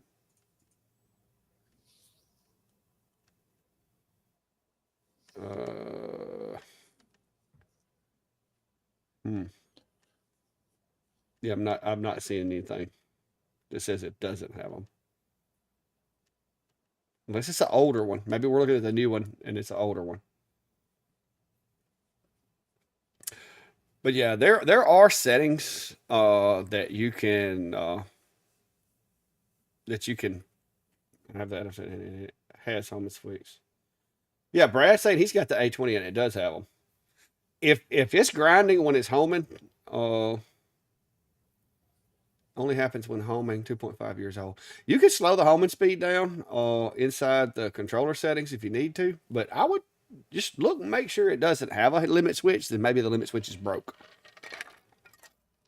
Yeah, it could be broken pins. I think they're on the bottom of the rail. Um, Yeah, so it's going to be on the bottom of the rail, closest to the module. And that little metal piece may have just fell out of it too, because those things are, if you touch them wrong, they fall out. I've had a couple of those like that. So, if you've got a voltmeter, you can check it at the ends. But yeah, it should have a limit switch there. Like I said, And if it doesn't, they're inexpensive. I've got the 830 not in the shop, but like they haven't really changed the Atom Stack machines haven't changed all that much. Yeah, mine's under the bottom too on the X40. But it should have them. I'm pretty sure.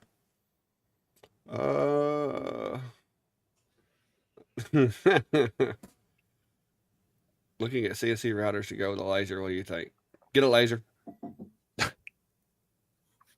Well, if you already have looking at a CNC router to go with the laser, are you talking about like putting a laser on a CNC or just having a CNC to kind of use in conjunction with it? Yeah, I mean, I'm the person who likes to have the machine try to be dedicated as much as it can within your budget and your space and whatnot.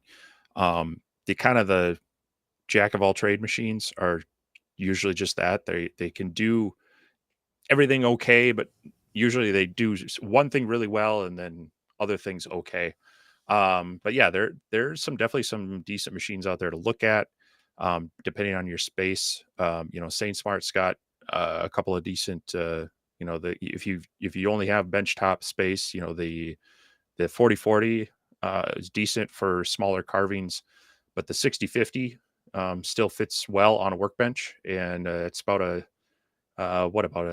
24 by 24 by 16ish. I don't know. It's 600 by 500 millimeters. So that's what the 6050 is for. I wanted to say it was 500 is a little bit under 17, I think. Yeah. So it's a decent size to be able to make some signs, and it'll support a trim router and 1/4-inch bits and such.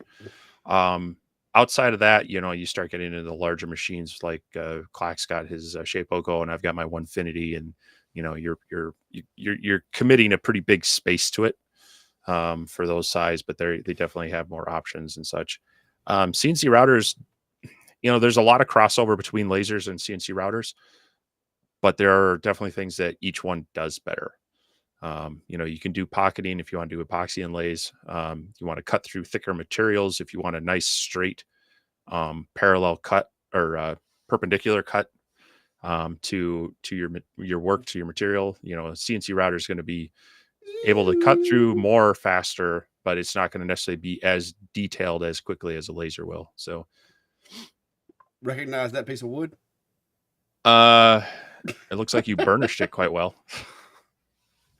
No, I just sanded it. No, you're at the point where you're burnishing it. It's just sanded. It's buffed. Yeah, I ran it down to like 320. Yeah. So, yeah, it's really sanded. But this is actually a piece of wood that Steve has touched, guys. If you watch my video where we ran the sawmill when Steve was here, this is the oak that we milled up when we first started milling. I took a piece of it today and made this out of it. I'm gonna be giving it away as part of our Merchants Association stuff. But yeah, it's slick. It's slick as a baby's rear right there. So, wow. Yeah, and I even got it engraved. Got the GPS coordinates for the stump. Well, where the stump used to be. All that good stuff. Because this is actually locally harvested, rescued from the dump oak that me and Steve milled. I've been drying it ever since he left down here. I pulled a piece of it out, flattened it using the planer, put it on CNC, and made this guy. So, woohoo! It's some pretty cool wood. So, how short are you again? I'm just a fuzz over 6 foot tall. Depends on what boots I'm wearing. If I'm wearing my show enough cowboy boots, I'm about 6'1". Yeah, I'm about 6'5". Yeah, you're just grotesquely tall. Like he was trying to stay in the camper and he had to put his head in the skylight to take a shower. And I'm not lying. He had to put his head in the skylight to take a shower in the camper. Hey, He looked like a I'm just bubble. glad it worked. He looked like the bubble boy from the outside.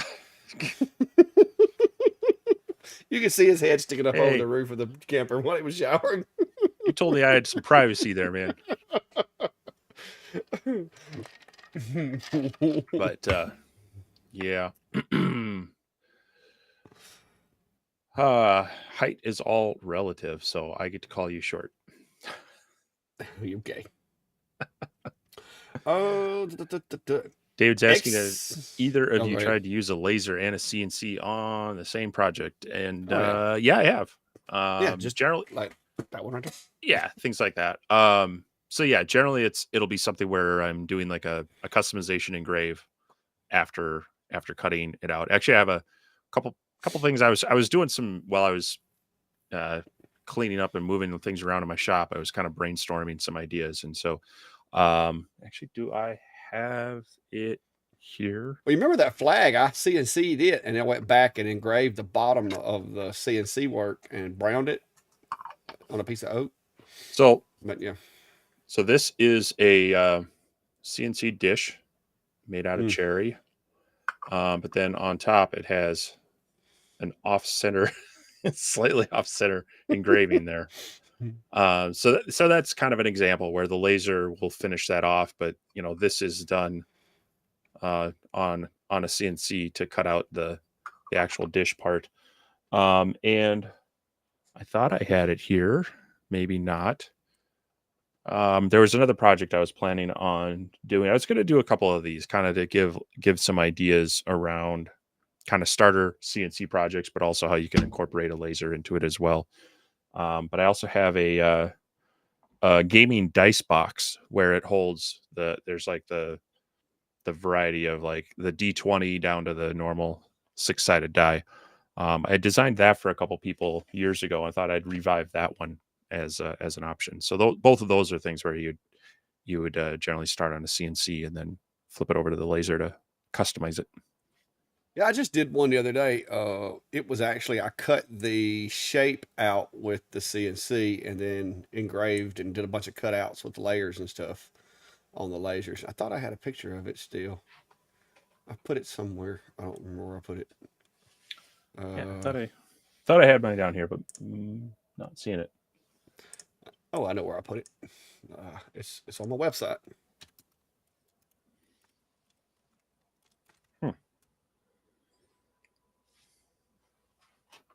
What?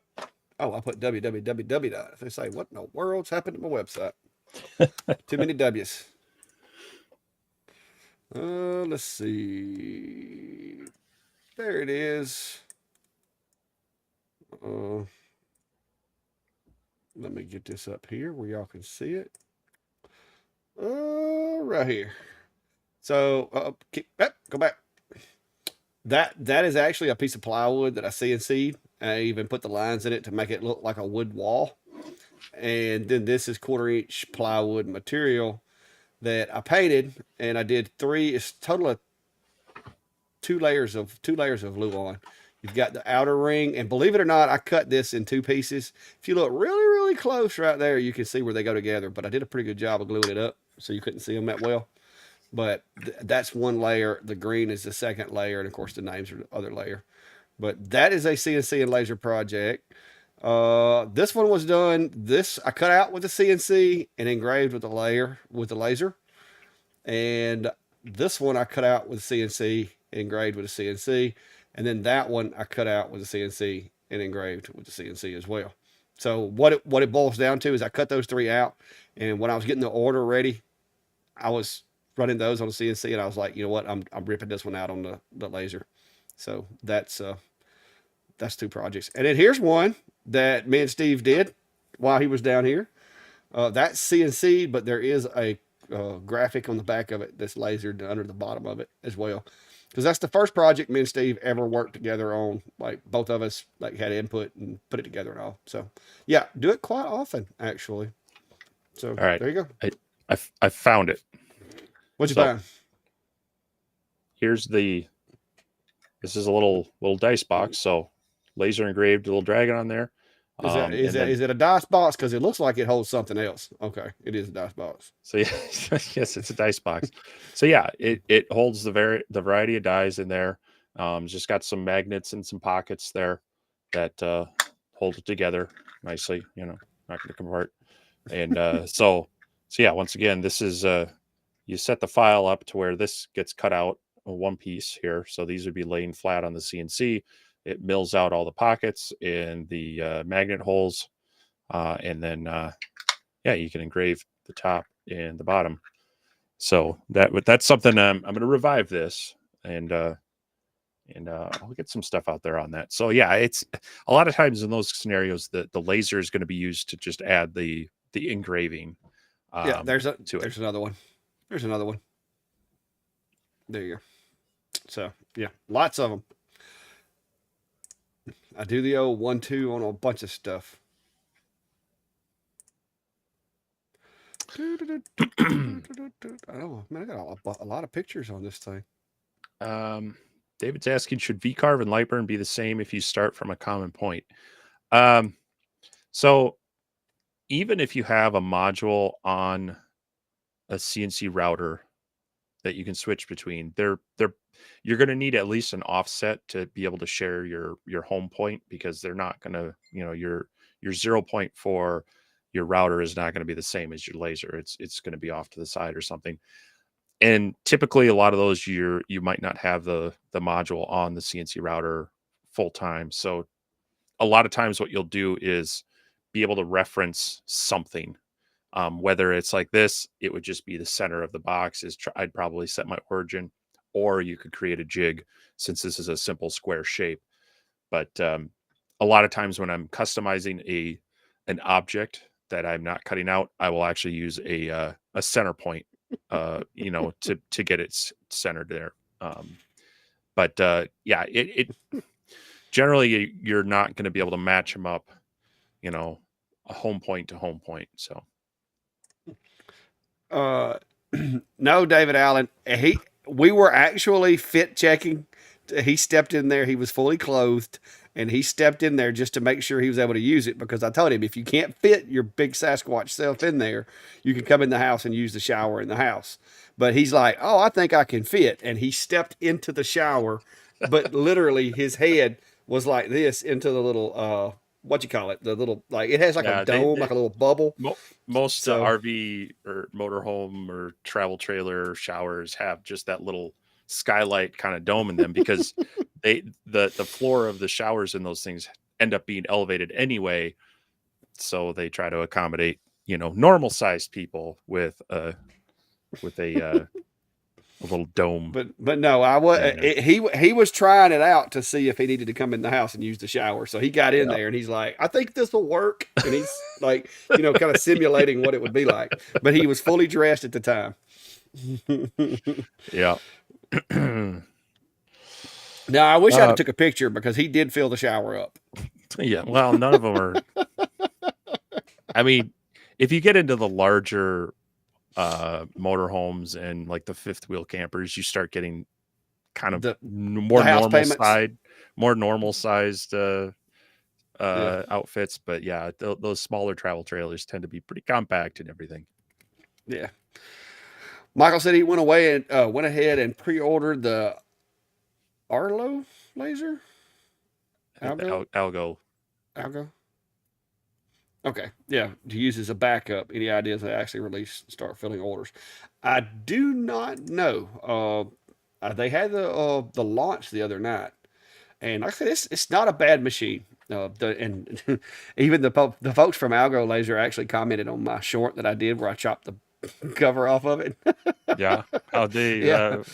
Well, he asked me when he sent me the email. Of course, I told him, I said, hey, I've got my review video out, and here it is, blah, blah, blah. And he's like, well, what kind of improvements or modifications do you see that we need to make to the machine? And I'm like, lose the cover. At least give us a way of taking it off. I understand you need to put it on there for safety, but give us a way to take the thing off without having to take a rebar saw to it like I did. Because, dude, it was just because it was hitting everything. This machine doesn't have the standoff as some of them does, which is fine. But with that shroud on there, I couldn't frame nothing, and you can't hardly see through the glass. And I was like, okay, let me fix this. Now I did have to create myself a focus tool because I took the cover off. So I have Mhm. this little focus tool now that I built to where I can just stick that under there, let it down on it, and go to work. But yeah, they're like, okay, yeah, we'll let the engineers know. And I'm like, that's the only complaint I got. And bring back the little automatic retracting focus tool because that thing was cool. But that and the shield is the only two. That's my only two gripes about this machine. Other than that, it's fast, and it works. It works great. So uh, it wouldn't hurt my feelings if they'd extended the focal range just a little bit to get the module higher off the material. But as long as you're working with reasonably flat material, you should be fine. If you're working with leather or something that curls real bad, you just need to make sure you secure it down real good. I blame you for this one. No, that was David that brought up the thing about showering. And it was Yeah, just because I David, said you. you had your head stuck up. You had your head stuck Okay, up see, through the roof. she already said it was too much information. Now you're just repeating Oh, it. Yeah, so Mark Patterson's asking how square can you get an inside corner given that you were using a round cutter? And that's correct. It's only going to be as tight as the radius of the tool you're using. Now, outside cuts you can definitely get square, but inside they're going to be rounded. Now, they do hmm have, if you're trying to do an assembly and you're not worried about looks, they do have what's called dog bones, where the cutter will kind of dip into the corner to cause a relief. But now, when you slide your square corner into that, there'll be just a slight rounded, but it'll allow the squareness of the corner to just kind of dip into that. So there are ways around it for assembly when tight fits aren't required. Like a tight seam isn't required. But if you need a square corner that doesn't show anything, CNC router is going to leave you with a little bit of cleanup work with a chisel or something. So yeah, that's where, chisel or either a square file or something yeah, like that. To that's where you or you round off the corner of your other material. So Yeah, that's you can. where I've been the looking at doing the hidden dog bones for Mhm. beehives and stuff, where you do the hidden dog bone so that the dog bone doesn't go all the way through. But Yeah. but yeah, but with an 1/8 inch bit doing cutting, you can get some pretty tight corners on the inside. Yep. And in most cases, it's not going to be a big game changer. Or Yeah. you could always break out the old jigsaw and touch those up if you needed to, Mhm. Yep. or the oscillating saw, which is what I use if it's one of those situations where I need to. Tim's asking, are fiber lasers harder to use and learn? I don't know about harder. They add another dimension because you have your power, your speed, and your frequency. And some of them also the Pulse. pulse delay, the duration. So there are more variables, which adds some complexity. But that's one of the nice things. If it's a EasyCAD 2 fiber laser, then you can use Lightburn with it. Part of the hard part is that depending on the laser, the control software might be, a whole new thing to learn. So Yeah. there's adding that to it. But it's I don't know about harder. It's something different. And I think once there's some skills that'll translate, but it's kind of like learning a new tool with different features. So Yeah. Chris said he loved the clip with the module mod. Hey, it irritated me the one last time. The only reason I bought that rebar cutter was for that purpose for lasers. We were actually in Gatlinburg at one of the outlet malls where they sell tools in the outlet mall. And I'm walking down through there and I see this thing and I was like, I need that. And Brady's like, what do you need that for? It's like a little miniature grinder slash chop saw thingy. And I'm like, those lasers that they fix them where you can't cut the covers off. I was like, that'll do it because it's made to cut like rebar and stuff. But it works good. You have to tape it and mark it with, I use painter's tape to tape it and mark it and tape off all the, sensitive parts and stuff like that. And then, but yeah, I haven't been as crazy as you to cut any of mine off, but I do have I have a a metal bandsaw that I have a Oh, stand. that would work perfect. Yeah, I have. I bought the stand that a guy made. It's half 3D printed, but it's got like a steel plate. And you bolt the whole thing into it, and it makes it into like a stationary bandsaw for that, which would work well for that too. Yeah. Michael, I'll pretty much be there from like I think Brandy's going to be getting there about 6. I'm probably not going to be there at 6. I'm not a morning person. But I'll probably be there early from like 8, getting set up and everything. I think vendors open. I think we're technically not supposed to be open until like 10 or 11 maybe. Brandy can chime in. She knows. It's her event. But I'll be there until the thing's done. I'll probably actually have to stay there and help Brandy pick up signs and stuff like that after it's over with. So pretty much the whole day. Usually in the past, historically, I get home about midnight to 1 o'clock in the morning. So if you plan on coming to the Peach Jam Jubilee, come on. I do have now a little hindsight or a little a misstep on my part. I ordered T-shirts to take up there, and I didn't think about it. I ordered extra large and large. So if you're bigger than an extra large, you can get them from this and that vinyl, but I don't have any bigger than an extra large. So yeah, misstep on my You're part. you're just prejudiced against us normal sized people, huh? Oh, there it goes. Vendors. Hang on. Just kidding. Vendors 11 to 7. Hey, I'm trying to avoid you. Vendors are from 11 to 7.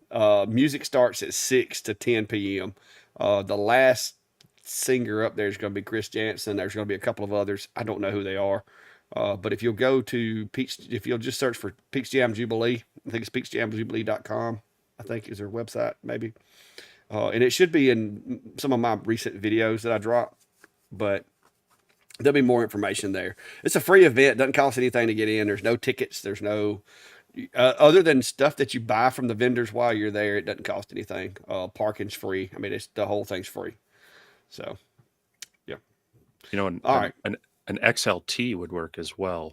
I mean, if you really, just saying. XLT, extra large tall, or is that like a F-150 XLT? No. I mean, if you want to give me one of those. There it is. Well, I said it is. She wound up typing jubilee.com. Yeah. peachjamjubilee.com. Let me pull it up. I'll drop you a link, Brady, because it looks like your phone is spell checking it. She uses a phone or iPad. All right. Yep. Here's the link for it. So if you're interested and you want to come check it out, that's the event. I'll be there selling some keychains, hanging out. Klein is supposed to be there with me if you don't stand me up. He kind of was late last year. Didn't get there till later. And they also have, Brady wants me to mention, Peach Jam shirts at the Chamber tent. And do y'all have those in XLT brand? Or how about double XL? Hey, I'm sorry. It's, I'm a tall guy. Sasquatch. Unless you like the crop top look on me. I've been waiting on you to start wearing like some low cut shirts and stuff. After that comment you made on that video. I don't know who shared that. That was priceless. If y'all aren't members of the Laser Engraver community page, I strongly encourage you to go sign up to be a member of our Facebook page. It's a hoot, and somebody had a sense of humor and shared a Ginger Billy video. Well, I said they did. Did somebody get rid of it, or did they take it down, or is it just got buried?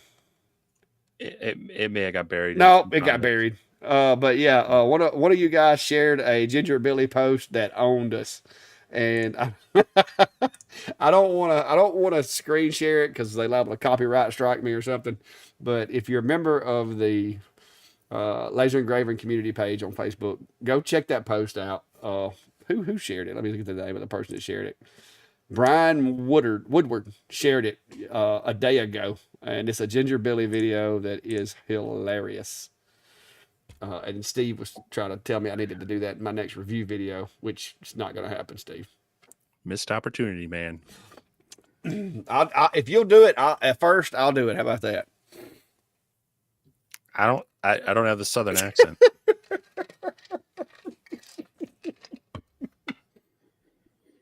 Oh, The Canadian accent just won't work with it. So Hobo, woohoo, now the real hard. What? Waiting. What? 7XLT. Woo. Lord. Now that's a big feller. Is there such a thing? anyhow, we are at Brady said she got you some Peach Jam shirts. Did she? Didn't she? Or did she?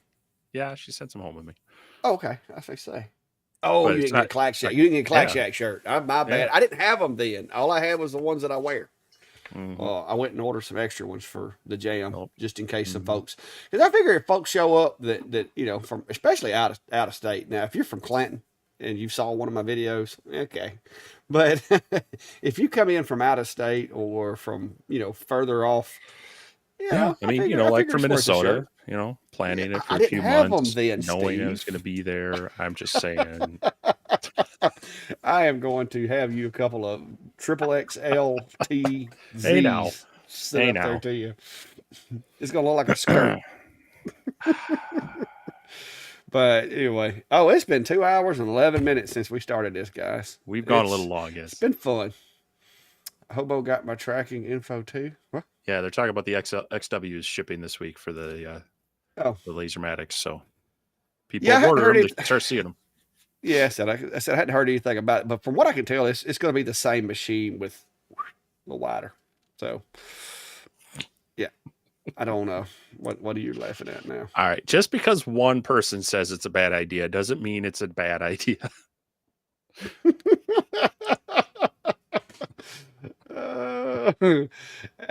Bert Carprint said he just looked. If we do that, he'll unsubscribe. Seeing either one of us in Hey, spandex is not something just that should be in front of anybody's mind. look at it as an opportunity to re-earn a subscription. Oh, I ain't got the nerve for that, guys. I'm sorry. I mean, it was funny. Ginger Billy is exactly the person to do something like that. Y'all not making me cry. I'm laughing so hard. Ginger Billy has got the personality to do it. I don't. I can't do it. All right. Well, if you get me I might could do some creative Photoshop and put Steve in one of those. What you do? You get me a thunder laser like that, maybe I'll consider it. But yeah, I don't. I Except wouldn't have I anywhere to put. I wouldn't have anywhere to put it anyway. So yeah, I really don't need Yeah. something that large. So Yeah. But anyway, yeah, we're coming up on almost 15 minutes over. So it's been another fun live. Thanks everyone for hanging out with us. If you haven't, there's should be links to our various channels and such. So if you're here from Clack, you don't know who I am, check me out. If you're here from mine, you haven't seen Clack, go check him out as well. And we appreciate the support, and hopefully we'll see you again next week. I've been kind of crazy busy with work and tearing apart my workshops to make them a little better, but hopefully I'll be back at it with some of these projects I've been teasing tonight. And Clack's been cranking out the content as well as he gets ready for Peach Jam. So hopefully we'll continue to see some stuff like that. Otherwise, like I say, check out the Facebook group and such, where we can chat with people. Otherwise, we'll let you take it away. Yeah, like I said, June 8th, I dropped the link down below a while ago, and I'll drop that one more time in case anybody missed it that didn't get it. But we'll be at the Peach Jam Jubilee. I'll be there. Brandy will be there, but she's going to be working, so she may or may not be able to run by. Klein says he's going to be there. Haven't talked to him this week. He's been out of town with his family, but as long as he's good to his word, he should be there as well. So hopefully we'll have a pretty good time and have a little help and can keep your stuff caught up. And like I said, if you show up, I got a few things that I'm gonna be having on hand and available that you might like. You might get some Clack Shack swag. But Milk Money, what did he say? Milk Money? What? I missed it. But I don't know what Milk Money said. Oh, he's talking about us doing that video. No, we're not doing it. I don't think either one of us, yeah, guys. I'm sorry. I don't know if y'all got enough money to do that. I have to hang on to some semblance of my dignity. But That yeah, Bill's gonna be there too. I think he may be busy though. We'll see. Maybe he can that come by after everything slows down. that's the content you put on your special subscriber only channel, right? I don't have one of them. This is all I got. But anyway, guys, appreciate it. Enjoyed it. And like I said, if you haven't seen some of the new stuff I got coming out, go check those videos out. I have been trying to keep things flowing, even though it's been really busy. And hopefully more to come as we move into closer to being Christmas. Father's Day is right around the corner. If you're not putting some Father's Day stuff out there, get started. I'm a little behind the 8 ball because of Peach Jam, but that's going to be the next occasion to sell some stuff. So till next time, guys, be safe. Have a good day. Steve. We'll see y'all.